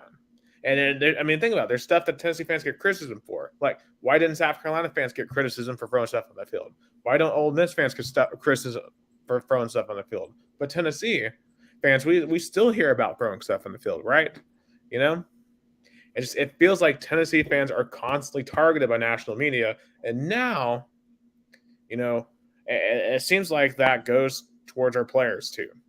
And I sound like a raging conspiracy theorist, but there's a reason why a lot of Tennessee fans distrust national college football writers because, as you've proven, you have no idea what you're watching. It feels like you took no consideration that Georgia was literally ranked number 3 preseason. I mean, Stetson Bennett did not elevate that team. Hendon Hooker absolutely elevated Tennessee. And out of the 4 finalists there, I think Stroud has a case to be there. Williams definitely should be there. I mean, Duggan definitely should be there. But instead of Stetson Bennett, it should be Hendon Hooker. And in terms of the winner, I don't even know, man. Like, I mean, the SEC. honestly, objectively, I probably would give it to Duggan. I'm just being honest. But Hooker deserved to be in New York, and it's an How, absolute shame that he isn't. how can the SEC, the conference both played, Bennett and Hooker. Yeah. SEC picks one, but Heisman picks the other. I mean, it goes to show, I don't think they actually sit down and watch these games. They just look at who's the top ranked, look at who the quarterbacks are, and they send them through. I mean, the college football writers, I guess they want to be the BBWAA, the Baseball Writers Association of America. I think they want to get there. They're trying. I see a lot of them in that same capacity, like the Dan Wilkins of the world. Dan Wilkins didn't vote for Tennessee, especially after Tennessee fans harassed him for it. Board, he didn't vote for Tennessee. David Ubben probably didn't vote for Tennessee either. It's just a joke. It really is a complete joke, and it feels like the Tennessee's going to have to go 12-0 and beat everyone by 50 to get the respect that we need, the respect that we get. And if I'm Josh Heupel and I'm the Tennessee team, I use that as motivation this entire offseason. I want to go out and beat Clemson by 30. We need our respect. We need our respect. The Tennessee Volunteers had one of the best seasons in the country this year. They overexceeded their expectations by more than virtually everybody outside of like a TCU. And they have one of the best free players in the entire country this year that deserves to be a Heisman finalist. I get that we had a really bad loss in the second to last week of the regular season, but that does not erase what we did leading up to that. I'm sorry. And the Heisman Award is just about what you do at the end of the season. Then what's even the point of September and October? Why do we have 3 months of college football? Why do we allow ourselves to get invested on Labor Day weekend? What's the point? And the thing is, like, Tennessee as a team was punished for that loss, but Heisman is about team or a player. You're not. Is a Heisman Trophy about a player or about a team? Okay, Tennessee was punished. They were out of the playoffs because of that loss. The Hendon Hooker should not be punished for one bad performance when he had so many great performances, and you reward average with Stetson Bennett that I guess was like, okay, a quarterback that didn't screw us. That should not be the standard. Yeah. I just – because here's the thing. It wasn't even Hendon's fault that we lost to South Carolina, right? I mean, he was the only reason why we were in that game. I don't know. It doesn't make sense. It doesn't make any sense, Gus. I have no words for the Heisman Award. I just think they're all I think they all need to watch way more college football next year because I'm not convinced they watched enough this year. I mean, who would have thought the college football committee watched the games, but not the Heisman? It's like we always bitch about the committee, but now the committee got it right and the Heisman got it wrong. Yeah. Well, they didn't get all of it right, but I mean, the playoff committee at least got the top 4 teams right. But yeah, I don't know. Maybe we have orange-colored glasses, but it seemed pretty obvious to me that Hendon Hooker should have been a Final Four contender. But the Georgia fans, of course, they're dancing on their graves because they get to be completely obnoxious, and I get it. They're the top team in the world right now, but well, I guess we'll see you next year. But I don't know. I don't even care who wins. It's a sham award. They'll probably still give it to Caleb Williams. Max Duggan, I think, is the most deserving out of those 4. But I really, truly do not care. And if they give it to Stetson Bennett, then no one should care about the Heisman. It's an absolute joke trophy if Bennett gets it. Like, we shouldn't even talk about it anymore if Bennett gets it. Like, are treated seriously. So, but speaking of other awards, Thursday night, some of the other major college football awards do come out. Of course, Hendon Hooker up for a Maxwell Award. And Jalen Hyatt, which, by the way, congratulations to him. He now has an NIL deal with Hyatt Hotels. Great Brandon there with his last name. He's up for the Blitnikoff. And I'll say this. I don't think Hendon's going to win the Maxwell, But I think Jalen Hyatt's going to win the Blitnikoff. I feel confident. I think it's going to be between him and Marvin Harrison. And in every statistical category, he's better than Harrison. And plus, Hyatt has an iconic performance this year against Alabama. I think Hyatt should be your Blitnikoff this year. Yeah, definitely. I feel like Jalen Hyatt definitely had a season, unforgettable season. He deserved. And I imagine Hendon Hooker winning another award and Stetson Bennett losing. Be like, I wasn't nominated for the Heisman, but So think about this: Stetson Bennett isn't up for Davey O'Brien, nor is he up for the Maxwell Award. That he's up for the Heisman. yeah, It where is doesn't this? make any sense. It does not make any sense. It is one of the dumbest things I've ever seen.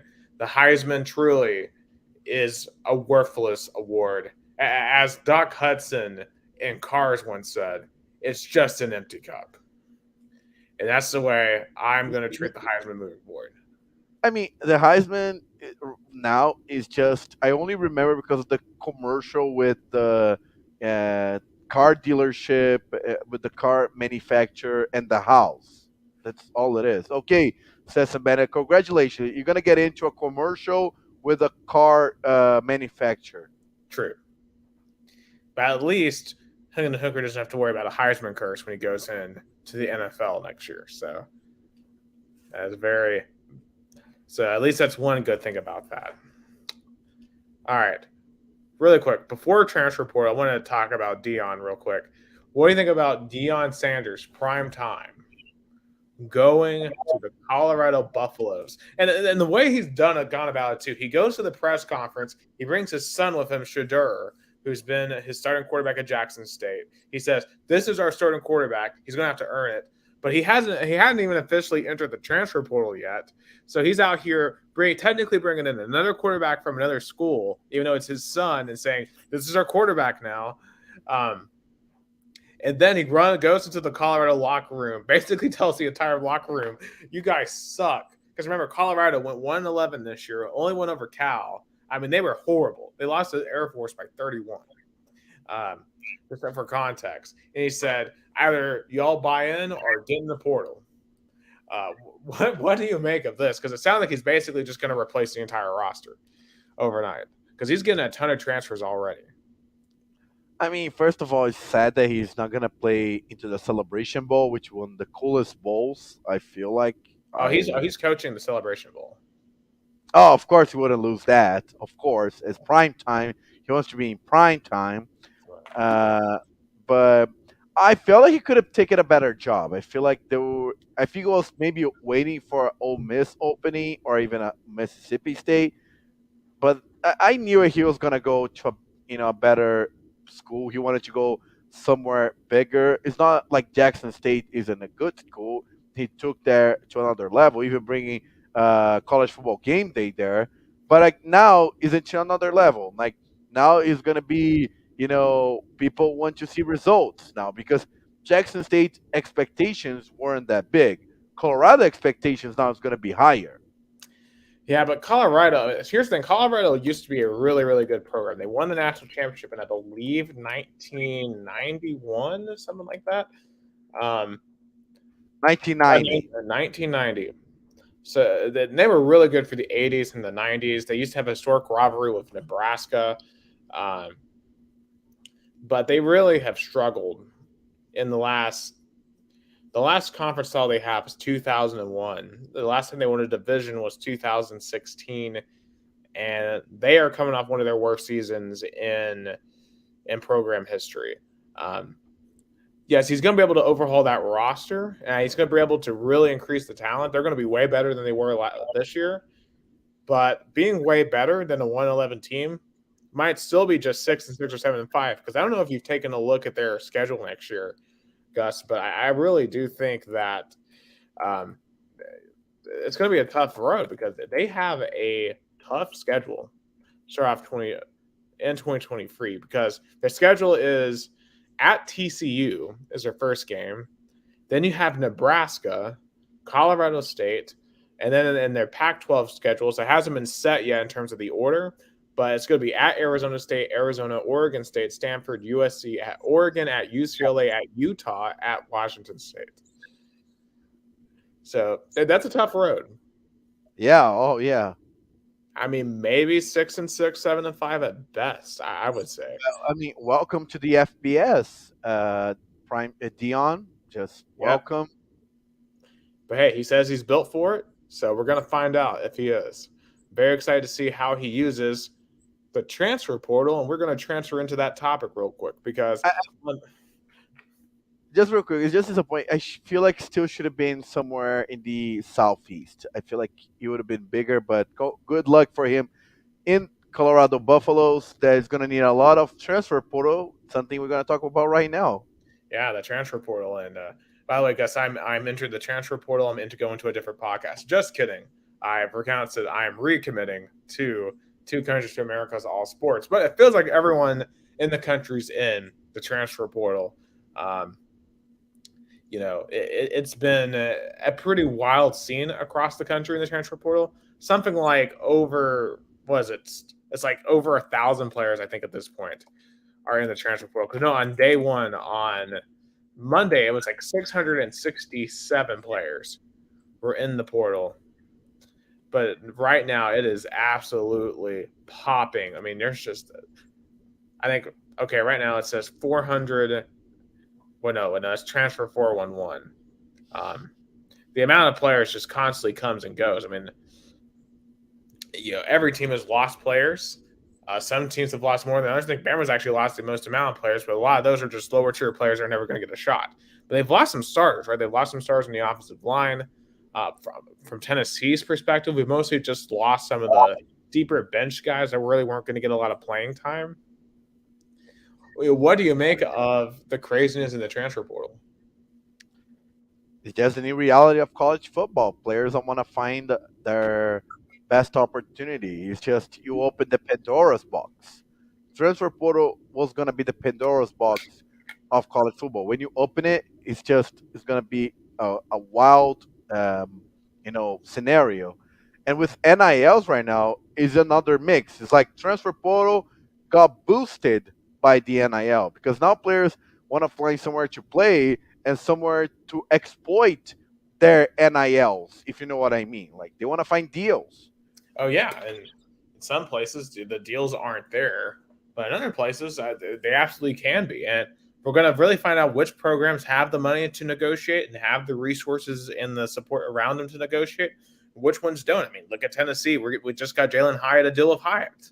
You know, I mean, And NIL made boosters even more powerful if you think about it, because now you need boosters not only for the the infrastructure, but now you need boosters to get players. Because for example, a boosters that own a car dealership, he can be crucial into getting that top wide receiver or even a quarterback because the NIL deal that the player is going to sign with the car dealership content that is connected for the player signing with the the school.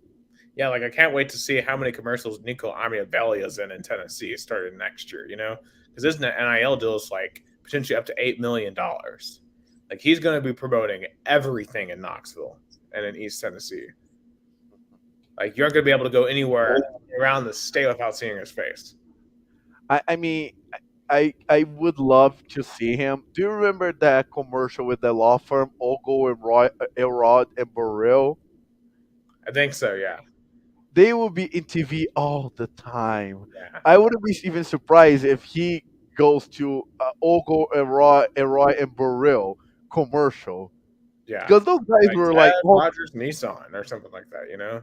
yeah, that's it, Tad Russell Nissan. We got, oh my God, that yeah with the I Amavilia. mean, Weigel's. I mean, they already have a ton of commercials out with Tess Darby and Sakai Ziegler, and you know, um, speaking of Lady Vols, real quick, they did win tonight, so they're back to 500 as they are struggling for their early season run.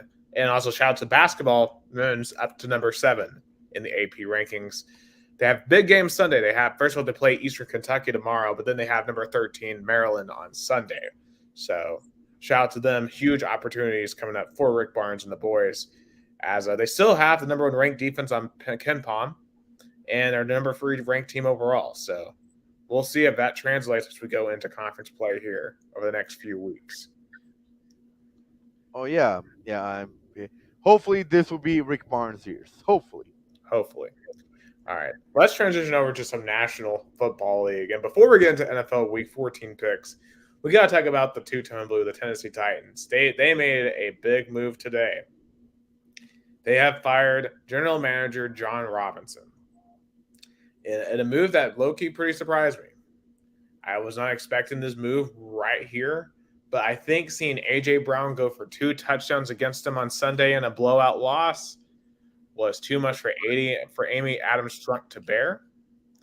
And here's the thing: John Robinson did a lot of good things as GM, but here's a stat I heard earlier: out of 29 picks that John Robinson had in the draft, do you know how many of them signed a second contract with the Titans? How many? 3. 3 out of 29. The drafts. I mean, think about it. You had busts like Isaiah Wilson that never even played. You had like Des Fitzpatrick in the 4th round that never really played. You had, of course, the ones that did hit. You transferred away. You traded away. Like AJ Brown, you really thought that you could have drafted Traylon Burks. I'll say this: he's been getting better, and he made one hell of a catch on Sunday when he got just absolutely murdered by the Eagles. He made one heck of a catch when he just got murdered. But he's getting better, but he's still no AJ Brown. He's nowhere near what AJ Brown was even when he was a rookie. I still don't understand that decision. I don't understand how you don't give him a better offer than what you gave him.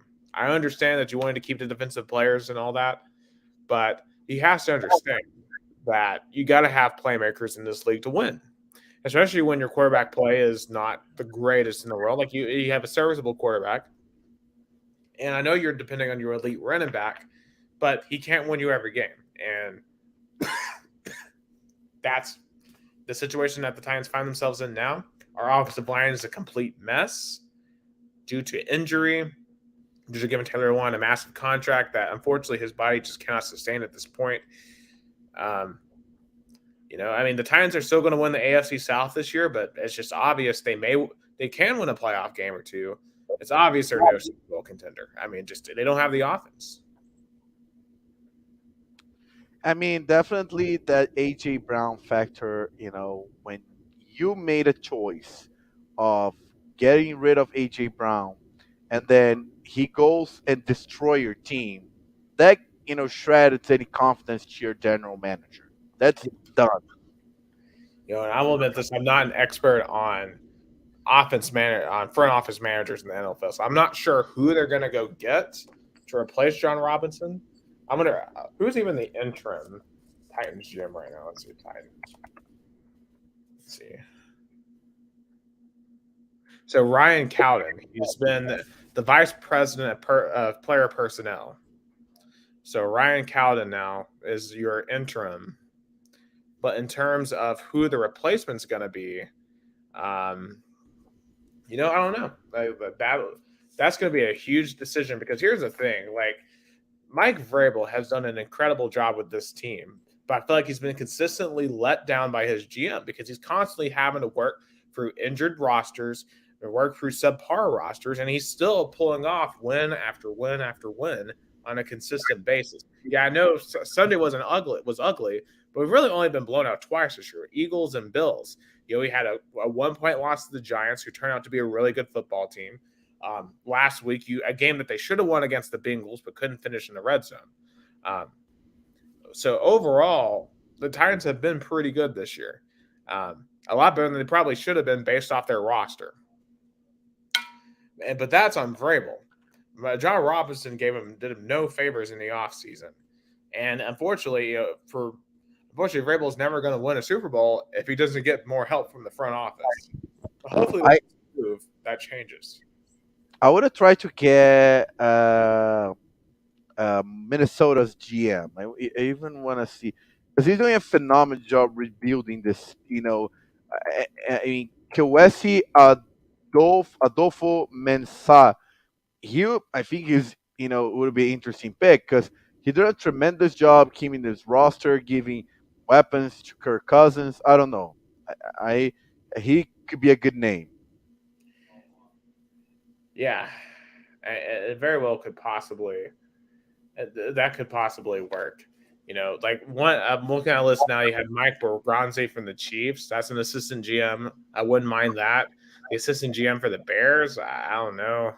Uh, Um, yeah, the player personnel for a guy for the Niners, maybe. Um, I don't know.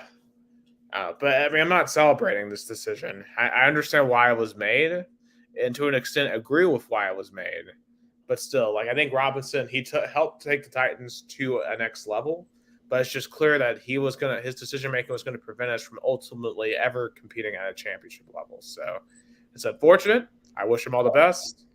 But business is business, and titles are the name of the game here in the NFL. Additionally, Gus, I know you brought this topic up.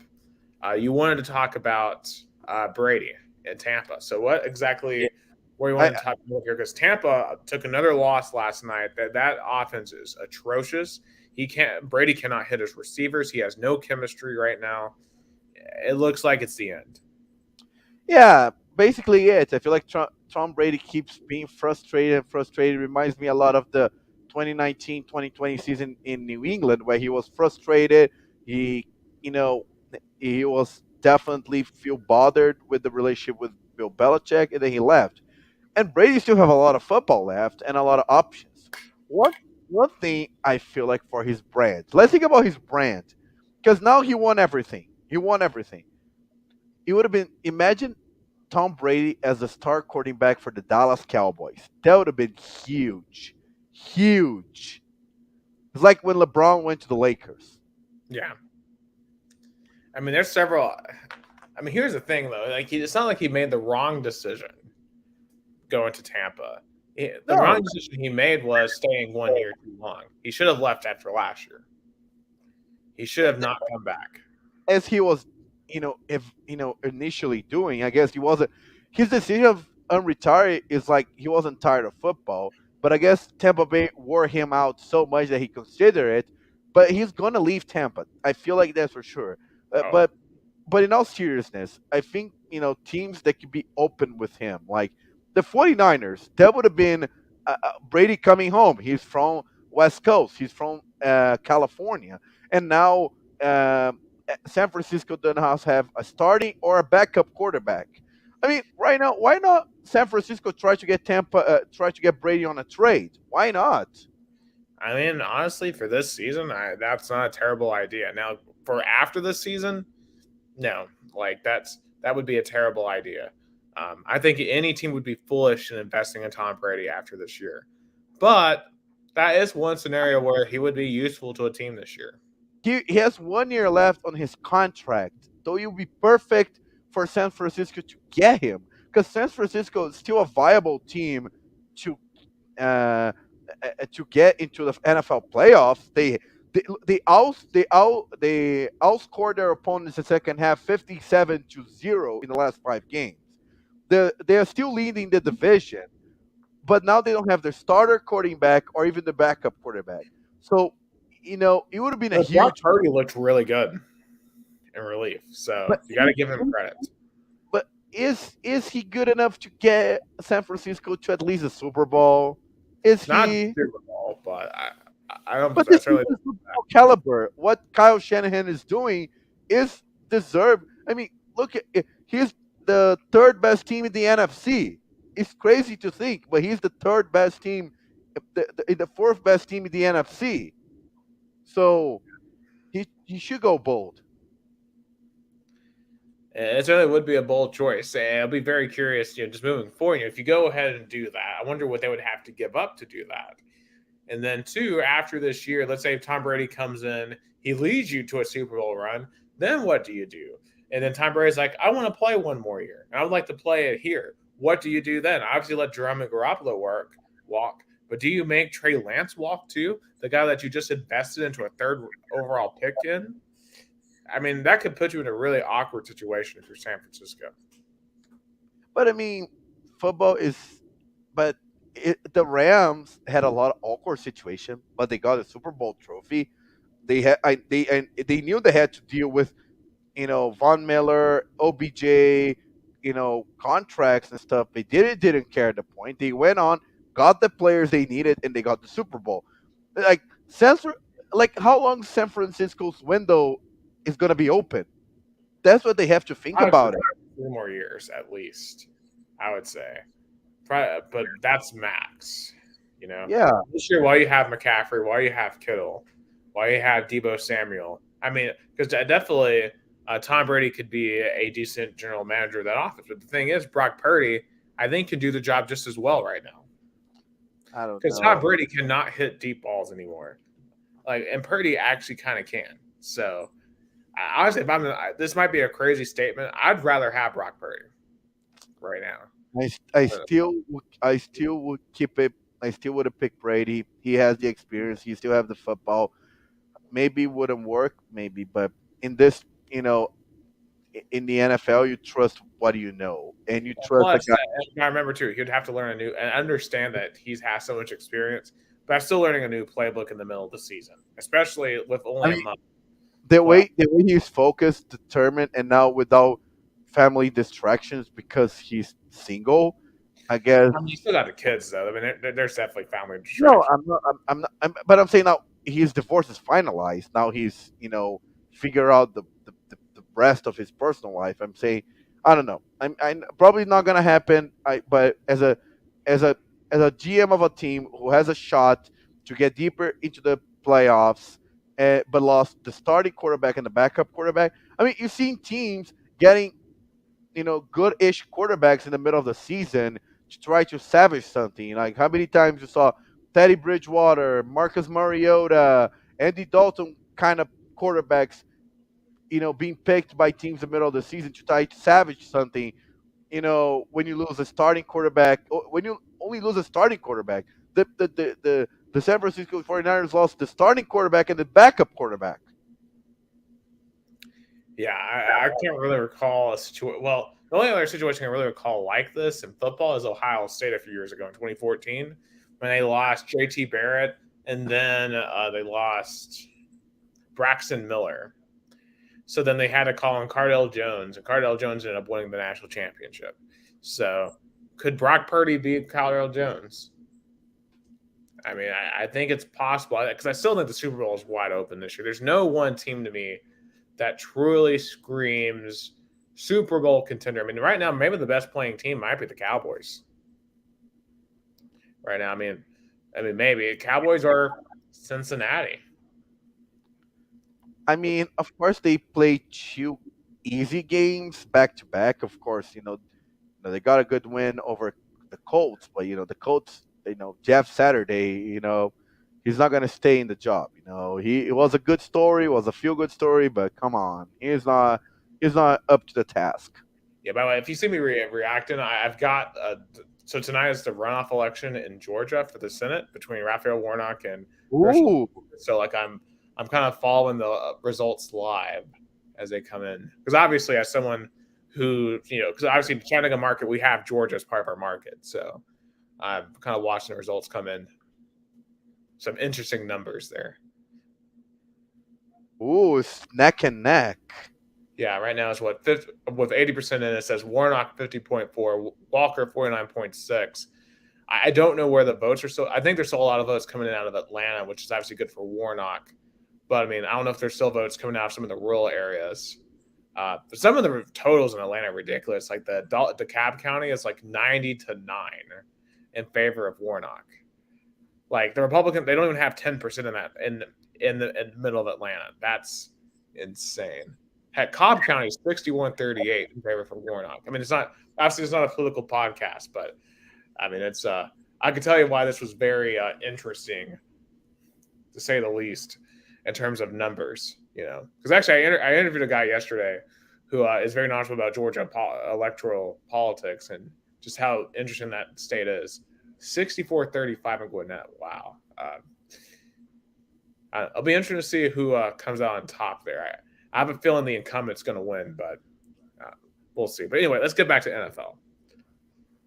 You know, I mean, uh, And the interesting thing about Super Bowl, I mean, even the favorites, the teams that were thought were going to dominate, the Bills, the Chiefs, even the Bengals, they're going to get in, but they don't see any like superiority. I mean, of course, the Bengals defeated the Chiefs. I mean, you saw the Bengals defeated the Chiefs 3 times in 2022. Yeah, I know. It's been like every single Chiefs Bengals game is incredible. I wish they played every week.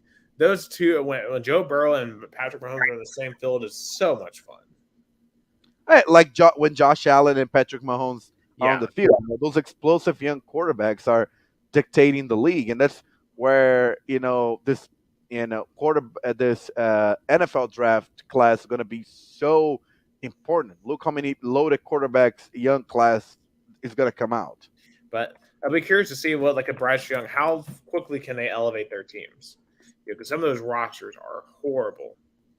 Who is going to be Joe Burrow? Because Joe Burrow was impressive. Either elevate the Bengals to irrelevant to Super Bowl final, to like a NFL finalist. Right. It's a it's been just fascinating to see the difference between uh Also, shout out to the Green Bay Packers and the Houston Texans, now officially eliminated from the NFL season. man, Green Bay Packers. I mean, could you imagine saying like before the season, first weekend of December, the Packers are eliminated?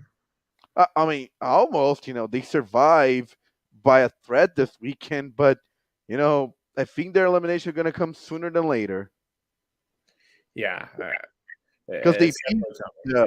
they beat the Bears. We call the Survivor Bowl, because if the if the Packers would have to lose, they would have been 4-9, like the Bears. Both would have been 4-9. So the Packers survive in a four quarter comeback led by Aaron Rodgers, but the Bears are still rebuilding, but the Packers, they're gonna get eliminated probably next week, or even later. But I don't see they're going to the playoffs.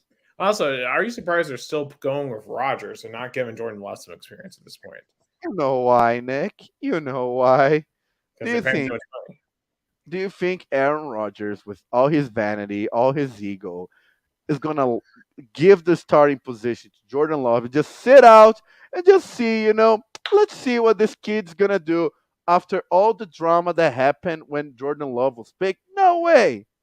That's what the that's what the Packers GM and head coach wanted to do. But do you really think they're gonna go up to Aaron Rodgers and he's gonna accept Liley being benched? I mean, you see what happens in college football when a player gets benched in a conference championship. What do you think Aaron Rodgers is gonna do? They're they're trapped. Green Bay Packers are trapped with Aaron Rodgers because they were afraid of saying goodbye to the players. That's the same mistake. Like the Green Bay Packers are saying make the same mistake with Aaron Rodgers like they did with Brett Favre. They have a lot of memories. But they and Aaron Rodgers, at least Brett Favre had the decency to play somewhere else. When he time with Green Bay was over, because if it was up to Green Bay, Brett Favre would have kept there for many, many years to come. But Aaron Rodgers, he's gonna save his contract. I'm fine. I make 200 plus $1 million, while the Packers are trapped. They're gonna be below average, I think, for 2 or more seasons. Yeah, I don't see Aaron Rodgers winning another championship anytime soon. I don't, because they're not going to be able to get by the players. They've screwed up too many drafts. It's a I think it's going to be just a slow decline to the end of his career at this point. I mean, his best shot was 2020 when he won the MVP and he host the NFC Championship versus Tom Brady and the Tampa Bay Buccaneers, where they had an average regular season and they couldn't get it done. That was when the window was like, bam. I mean, when San Francisco nailed that field goal in the snow last year, that was it. I think that was just like still a little. I think the window was 2020 when they lost at home, and that ridiculous play call by Matt LaFleur God, when yeah, they didn't go for it. They didn't go for it. they didn't go for it. In the fourth quarter. I mean, it's just it's sad to see Aaron Rodgers such a he has a lot of talent. He's definitely going to make the Hall of Fame, in the NFL. But good God, how many years he lost the chance to win the title? One Aaron Rodgers is going to leave with one title. Can you believe that Aaron Rodgers is going to leave with Yeah, one NFL title? yeah, but the vanity and ego kind of got him to that point, right? Because you take too much money, kind of prevents you from getting the talent that you need. And please, NFL general managers, learn the lesson. The more money you give to one player, the less players you're going to get in other positions. Isn't that clear enough in 2022? Like literally, like we're talking about earlier with Portugal in the World Cup. You know, you can't let a player dictate you. You cannot no matter who they are, no matter if they're the biggest football player of a generation. You can't let them dictate you. And national competition like the World Cup, I mean, makes a little sense because it's a short competition. Of course, when you have a veteran player taking the leadership, but in the NFL, you have salary cap, you have to make trades, you have the big roster of offense and defense. So one player cannot hold you hostage when you have to fill up an entire defense and offense roster with a salary cap. Right. I mean, it's you have to, and I think going back to like Robinson, the salary cap was, I think, his concern, right? Because he wanted to make sure he kept his defensive players. But it's always a case by case basis. And I understand, when you have a guy like Aaron Rodgers, you got to keep him. But I don't know, there could have been a better way for them to structure that contract and to structure everything else. Like, look, how were you not able to keep Devontae Adams, right? Because because you gave Aaron Rodgers all that money and they couldn't keep Adams. And now Adams, despite being on a terrible Raiders team, he's lining it up. So, it's just lessons learned, as you said. Yeah, lessons learned. I mean, the Titans gonna pick their next GM. Please be diligent and ask, hey, do you believe that one player should be maxed out or not? If you say yes, no. That's like a question that is like if you answer yes, I wouldn't hire. Like I don't know, but lesson learned. Let's. Oh, by the way, you won the NFL 13 predictions 9-5. I was horrible, Jeez. horrible. I Yeah. Do was. you know what the season total is? Yeah, we have. I have to find time to get the season. I ended up losing the file of week 12. I'm gonna go back and rewatch the pod on the 2 weeks ago, but that's true. We have to make on the overall season. But let's get into predictions for week 14.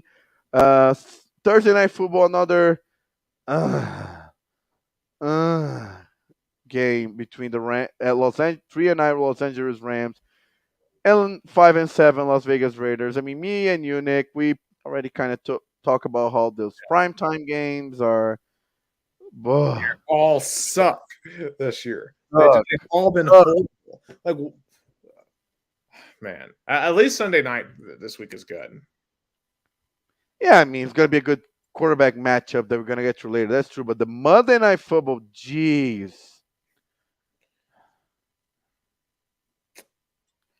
But in terms of game, give me the Raiders. I mean, the Rams completely gave up on the season. Sean McVay doesn't have any weapons. Give me the Raiders. Yeah, give me the Raiders for sure. Let's go to the 1 p.m. Eastern Time, 3 p.m. Brazil Standard Time games. The 9-3 Buffalo Bills versus the 7-5 New York Jets. I mean, high stakes for both. The Jets are fighting for a wild card and even the division. I mean, if the Jets still hopes to win the division this year, they gotta win this game. And but Josh Allen, come off a really strong win last week. But I still pick the Jets. I'm going to pick the Bills. I think they'll respond well at home here. Mike White. I mean, and also too, just on the Jets, it seems like Mike White might be the permanent quarterback moving forward. I mean, talk about potential. But now we're in a really big danger here of having Zach Wilson be a true bust at this point, and he may already be at bust territory if Mike White now is the guy for the Jets. But I don't trust Mike White long term as the Jets QB. Give me the Bills. I mean, Mike Wise reminds a lot of when Ryan Fitzpatrick took over for Geno Smith's situation. I think it was back in 2014, 2015. Yeah. And that obviously blew up in their face. Of course, Smith now has found life in Seattle, but that's because, one, he has a great coach and he has really good weapons there. So, yeah, it's literally the Geno Smith situation because he was benched in in a loss for the Jets for Michael Vick even back then. And then later was Ryan Fitzpatrick. So kind of Zach Wilson having the same destiny as Geno Smith. Maybe he'll find success somewhere else, like Geno did. yeah. But we'll just have to wait and see. I was never really convinced about Zach Wilson as an NFL pick, as a top tier pick. I know the potential is there, at least with his attributes, but yeah, I've never really felt it. Yeah. Next one is the Ohio Bowl as the sick 8-4 Cincinnati Bengals host the 5-7 Cleveland Browns. And Deshaun Watson, that's true. You have to talk about the Deshaun Watson Bowl as the quarterback finally got a revenge for his ex team. I know he played not well, but he got the revenge. He beat his former team. Yeah, an extremely, extremely ugly game. I mean, 11 to 12 to 22, 131, an interception. Obviously, this is just going to be a warm up kind of stretch here for the rest of the season because next year truly is when you're going to find out if Deshaun Watson still has it. He's going to have some rough performances here. Think about this. It's like, remember when Jordan, he goes to baseball, he comes back and plays at the end of the 94, 95 season, I think. That one, 94, 95. Yeah, so he comes back, plays 17 games to get bounced in the first round. He wasn't at his full peak. Then he comes back the next year. This could be that kind of situation. Of course, Deshaun Watson is no Michael Jordan, but at least for this particular game, the Bengals are going to win and win convincingly, I think. Yeah, give me the Bengals too. I think I don't see yet Deshaun Watson there. Next one is the Texas Bowl. The 9-3 Dallas Cowboys versus the 1-10-1 Texans. I mean, I think we both gonna pick the Cowboys, but how bad is gonna be this loss for the for the? It's gonna be as bad as what the Cowboys did to the Colts the other night. I mean, 54-19. It certainly could be. Now the Colts kind of just self-destruct because that was a good game, right? Because the Colts were only down by 2 points. They had a chance to tie the game. But from there, they committed 5 straight penalties. I think Matt Ryan shouldn't start another game for the Colts. I mean, just an absolute meltdown. The Dallas defense is going. That Houston may not gain 100 yards in this game. Just being real. Yeah, I like the Cowboys. I mean, let's see how the over/under is. 17. I'll bet the over. 17 points for Houston. No, minus 17 for Dallas. Oh yeah, and which, by the way, for a line in the NFL, that's ridiculous. 17 points in the NFL is insane for any line, but it's justified here. I think they're going to cover. Oh, definitely. I'll pick the over. That's my pick the over of the week. Next one is the 5-7 Detroit Lions hosting the 10-2 Minnesota Vikings, coming off a big win over the Jets. I mean, of course, the Vikings. I feel in my pick is going to win it, but the thing is like they have to win those games convincingly because the true shot is going to be the playoffs because now the Vikings are going to be the NFC North champions coming off strong. I mean, I don't know. I'm gonna be honest. I'm going for an upset here. I like the Lions. I think the Lions. Ooh. Um, Here's the thing: the Lions have been a trendy upset pick. I feel like all year, but they played probably their best game of the season last week against Jacksonville. Absolutely demolished them. Um, and think about 2 weeks ago, they almost beat Buffalo. They've been playing some decently good football, especially on the offensive side, and I think their defense has been playing a lot better too. Um, I like the Lions here. I think they're going to pull off an upset. Ooh, that's a bold prediction. And here's the Uh, thing too: the Lions don't look now, but they're only a game and a half back of the command of that 7 spot. So, or 2 games back right now of the 7 spot in the wild card. So I they mean, still have an outside chance. yeah. I mean, they still have a chance. That's true. And so they got to win this game at home. Yeah. Next one is your Tennessee Titans, 7-5, hosting the 4-8 Jacksonville Jaguars, which, by the way, like the Lions, are playing better, are getting there. They lost to Detroit badly, but they beat Buffalo, they beat Vegas. They're 2-2 in the last 4 games. Uh, how much trouble Trevor Lawrence can give to the Titans? I mean, I think it could be a closer game, but I just here at home, I do think that we're going to find success running the football. I'll be very curious to see how the team comes out after the firing of John Robinson. But we do have to remember, though, and I talked about this preseason. I knew that November was going to be a really tough month for the Titans, and they actually did pretty well, right? Because they beat the Broncos, they beat the Packers, and obviously the Bengals and the Eagles beat us. But like through a 5 game stretch, like going back to the Chiefs game, we went like 2-3 in that stretch. Not terrible. So now I think you're in the easier part of the schedule. I think the Titans now are going to click off some wins here towards the back half of the year to secure that AFC South spot. I like the Titans here. Oh, you're picking the Titans. That's something unusual for this season for Nick Hill. Yes. And I'm gonna follow you. I picked Titans too. No brainer. Next one is NFC East matchup between the 7-4 and 1 now with the New York Giants versus the 11-1 Philadelphia Eagles. Eagles are undefeated on the road. Their only loss, remember, was at home versus the Commanders. So they're undefeated on the road. But the Giants are fighting like for playoff spot. I mean, currently right now they are in number 6. But they have on their rear view mirror the Seattle Seahawks, the Commanders, and even the Lions. Yeah, I mean the Giants, that Giants Commanders game, that was really an interesting finish to that game.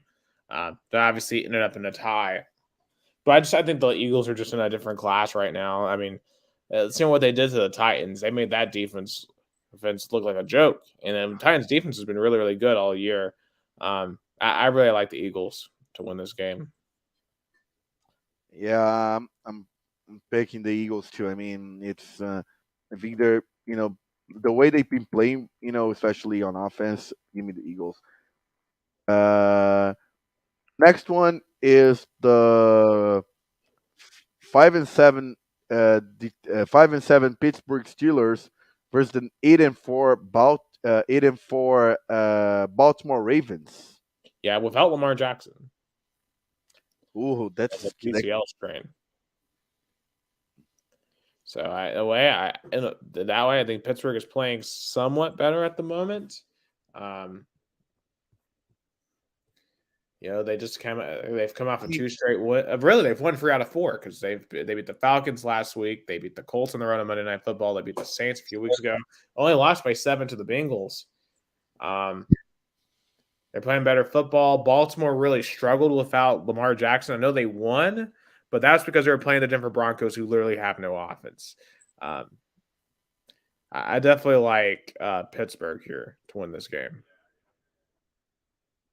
I mean, Mike Tomlin gotta make Gotta cap his never had a losing season trophy. Yeah, we get the narrative continues, and he has Yeah, to win this game.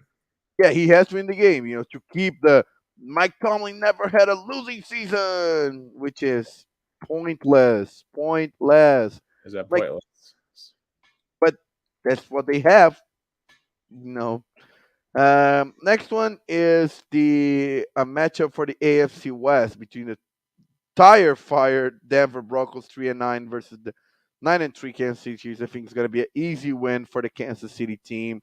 I mean, the Broncos, if Nathaniel Hackett is not fired after regular season, you have to fire the entire front office of the Broncos. Yeah, I think you should fire the entire props to the Broncos because how do you give Russ Wilson all this money but forget to give him an offensive line? Like, come on, guys. Like, I mean, he's taking more punishment than any quarterback in this league this year. It's been an absolute joke of an offense. That offensive scheme is atrocious. Yeah, and Patrick Mahomes is going to line him up. I mean, the only, I mean, they're on a 4-game losing streak, and overall they are 1-9 on the last 10 games. Yeah, and like think about the amount of points they've scored in these losses. They've scored 16, 10, 9, 10. They scored 21 in the win against Jacksonville. They scored 9, 16, 9 in losses. They haven't scored they've scored in their last 8 games above 20 once. I mean, they only scored above 20 once this season, which was against the Raiders, which they lost. Yeah, and remember they're paying their quarterback $245 million. Think about the two teams that are paying their quarterbacks $230 and $245 million. Both have 3 and 4 wins. Yeah, again, that's the point we made. Yeah, go and give big contracts and see what happens. Yeah. So I guess we both picked the Chiefs, right? No brainer. Yep. Next one is the 8-4 San Francisco 49ers versus the 6-6 Tampa Bay Buccaneers. I mean, literally, we discussed that.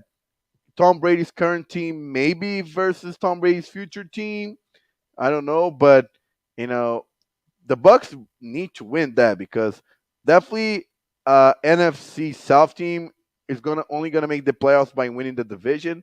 I know right now they're 6-6 and the Falcons are 5-8, but still though, if they lose and the Falcons win, it's gonna be 6-7 versus 6-8. That's true. I mean, it's a huge game for the Bucks, but I just don't trust their offense on the road here. I know the Niners are on Brock Purdy, that third string quarterback, but I do trust the Niners and their talent to win this game. I picked the Bucks. Tom Brady wants to send a message, especially with a win. I can still be good. Beating the 49ers will show them that he's still a viable quarterback, and he definitely wants to maybe take his talent out west. And speaking of what? Maybe. Yeah. Speaking of out west, the 7-5 Seattle Seahawks hosting the 4-8 Carolina Panthers, which, by the way, released Baker Mayfield. How you react to the Carolina Panthers waive Baker Mayfield after trading him and make him a starting quarterback? Interim head coach Steve Wilkes wouldn't say that Baker Mayfield fair Carolina as much as he said it just didn't work out. I mean, it really is sad what's happened to Baker because 2 years ago he was one of the feel good stories of the league, right? Leading the Browns to their first playoff appearance in 20 years, and then win versus the Steelers. Yeah, and now he's going to be a journeyman quarterback. It is really sad to see for the Panthers in general, but yeah, their tank adventures continue. Here, the Seattle will win easy. Yeah. So let's hear what.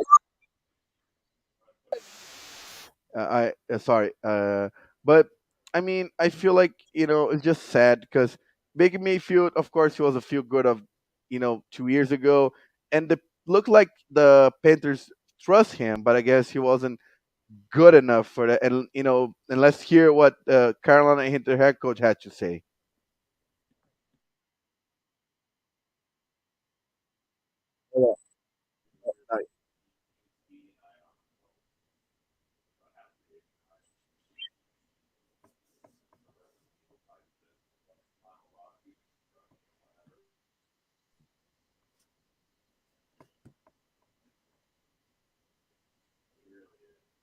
They just need a change. But what kind of direction the Panthers want to go? I mean, they clearly look like a lost team that doesn't know where to go. I mean, they had two. They it looks like was going to go Sam Darnold last season. Like they trade for Sam Darnold, bench him, trade for Baker Mayfield, release him.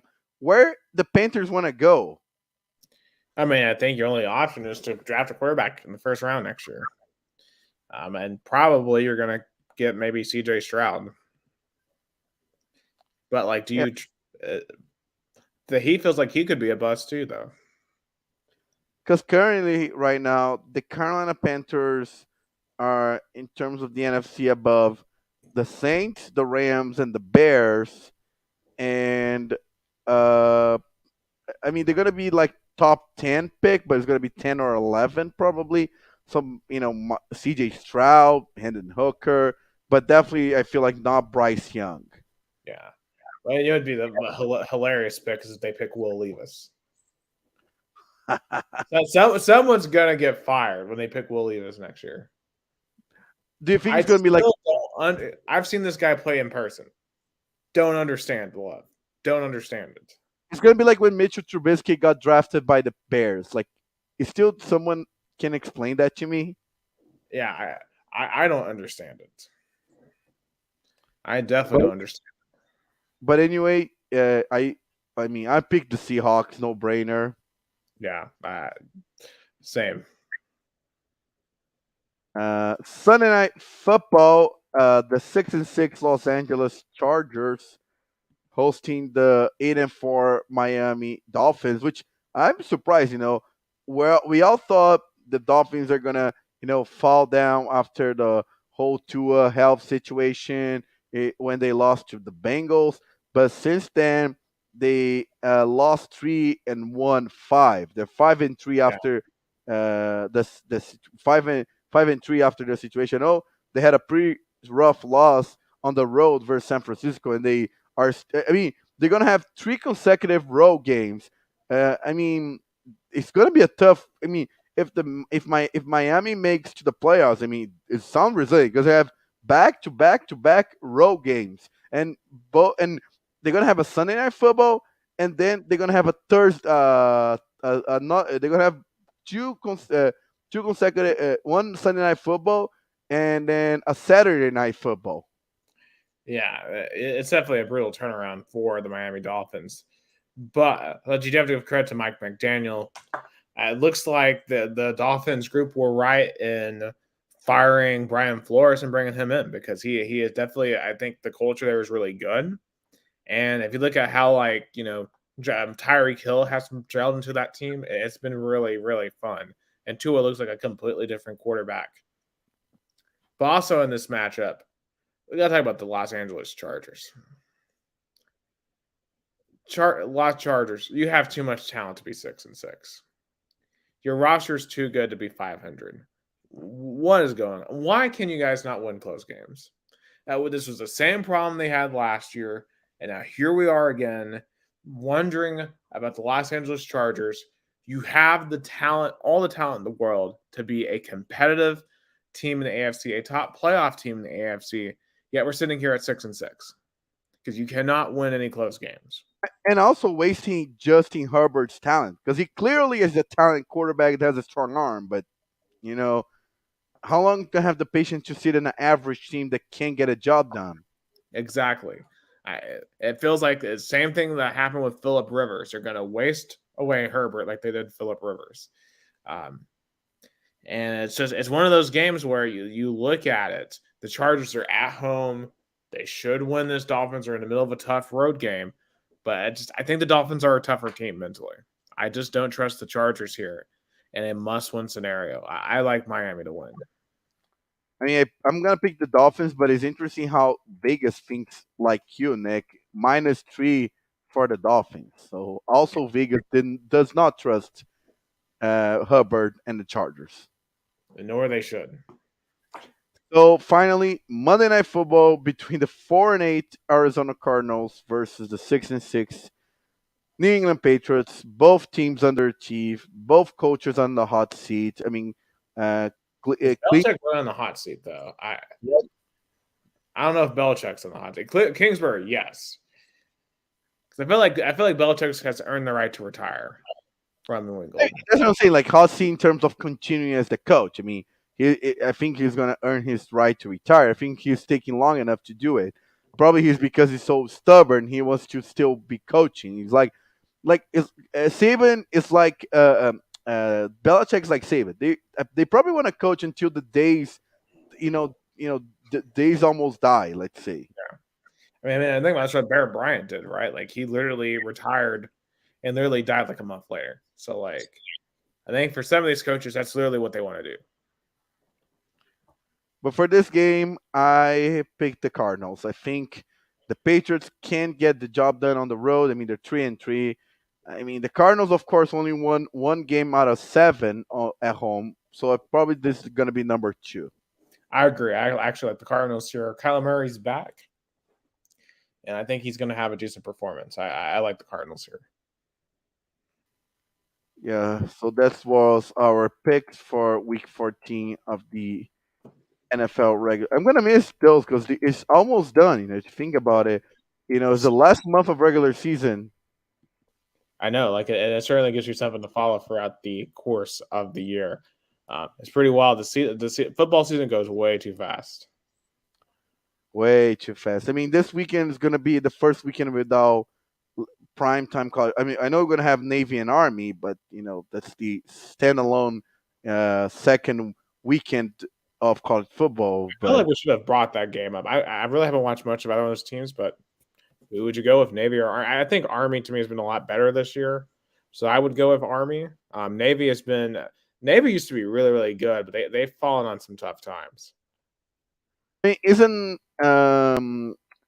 I think was Navy that is like in a 3-game losing streak? Yeah, Army has a free game because remember Navy had like a 15-year winning streak or something.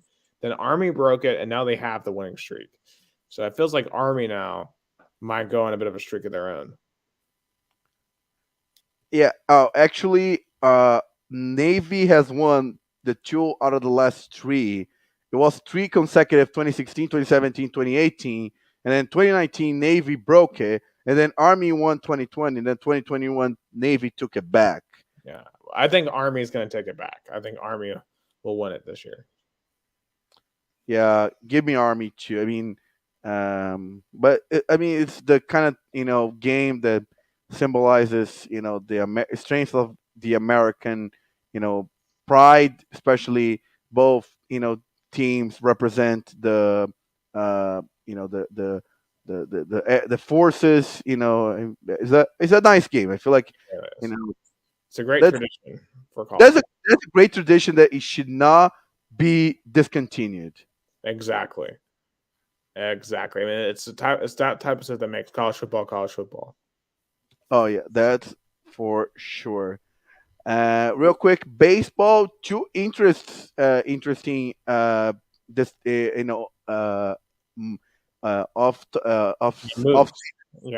interesting moves. Jacob deGrom to the Texas Rangers and Justin Verlander to the Mets. I like the Mets move better than the Texas Rangers move. Yeah, it's definitely interesting because deGrom, he's never won a World Series ring. So why the Rangers? I mean, I understand that a good contract, but it seems like more of a I'm gonna go to this team to get paid, not because I want to win a championship. Verlander I can get because he's won 2 rings now. So yeah, take the money now. And plus, you're still going to a really good roster in the New York Mets. But the Rangers are so far away from being a title contender. That's why it made. That's probably what Stephen Conan put head what put that from the back of his hat. Like when he let Jacob DeGrom go to the Rangers, that's what his backup plan was. Bring him a veteran pitcher who's been proving to be a winner instead of Jacob DeGrom, who's talented, won many individual awards, but can't get the job done when the postseason comes. Yeah, that might be part of that. I think Cohen definitely he's going all in. He's trying to find a way to win the postseason and not blow leads late in the season. I You mean, know? look what I mean. Probably he still is back of his mind that he does not want a meltdown like late regular season and the playoffs with San Diego. I mean, that was incredible meltdown. It really was. I mean, one of the biggest meltdowns of the year, sports wise, in any sport. So it's definitely for the Mets. I feel like a soul searching off season, but I'm sure they're going to come back. They're going to be strong. With Justin Verlander, that's really going to help them. And the Braves and Mets this year again should be one hell of a division battle. It's going to be something else. Oh, real quick as well. I just want to bring NBA real quick because the Lakers have. I know they're still outside of the playoff, looks, but they won seven out of the last 10 games. AD has been playing better. Do you see the light of the end of the tunnel with the Lakers? Do you think Well, they they can? did just lose though tonight. They lost Yeah, 116 to 102. And let's see what the box score was. Anthony Davis played 8 minutes and scored 1 point.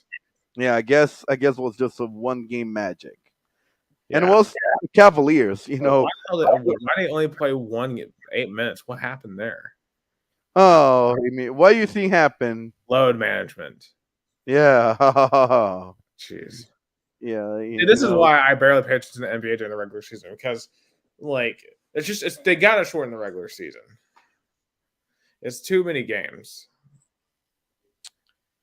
I really think they should start it at Christmas and play like 62 or something. Because I think baseball makes sense to have 162 games because you kind of can do like it's not low management. It's just you know but good players play the most of the games. Of course, pitchers like you have to rest and stuff.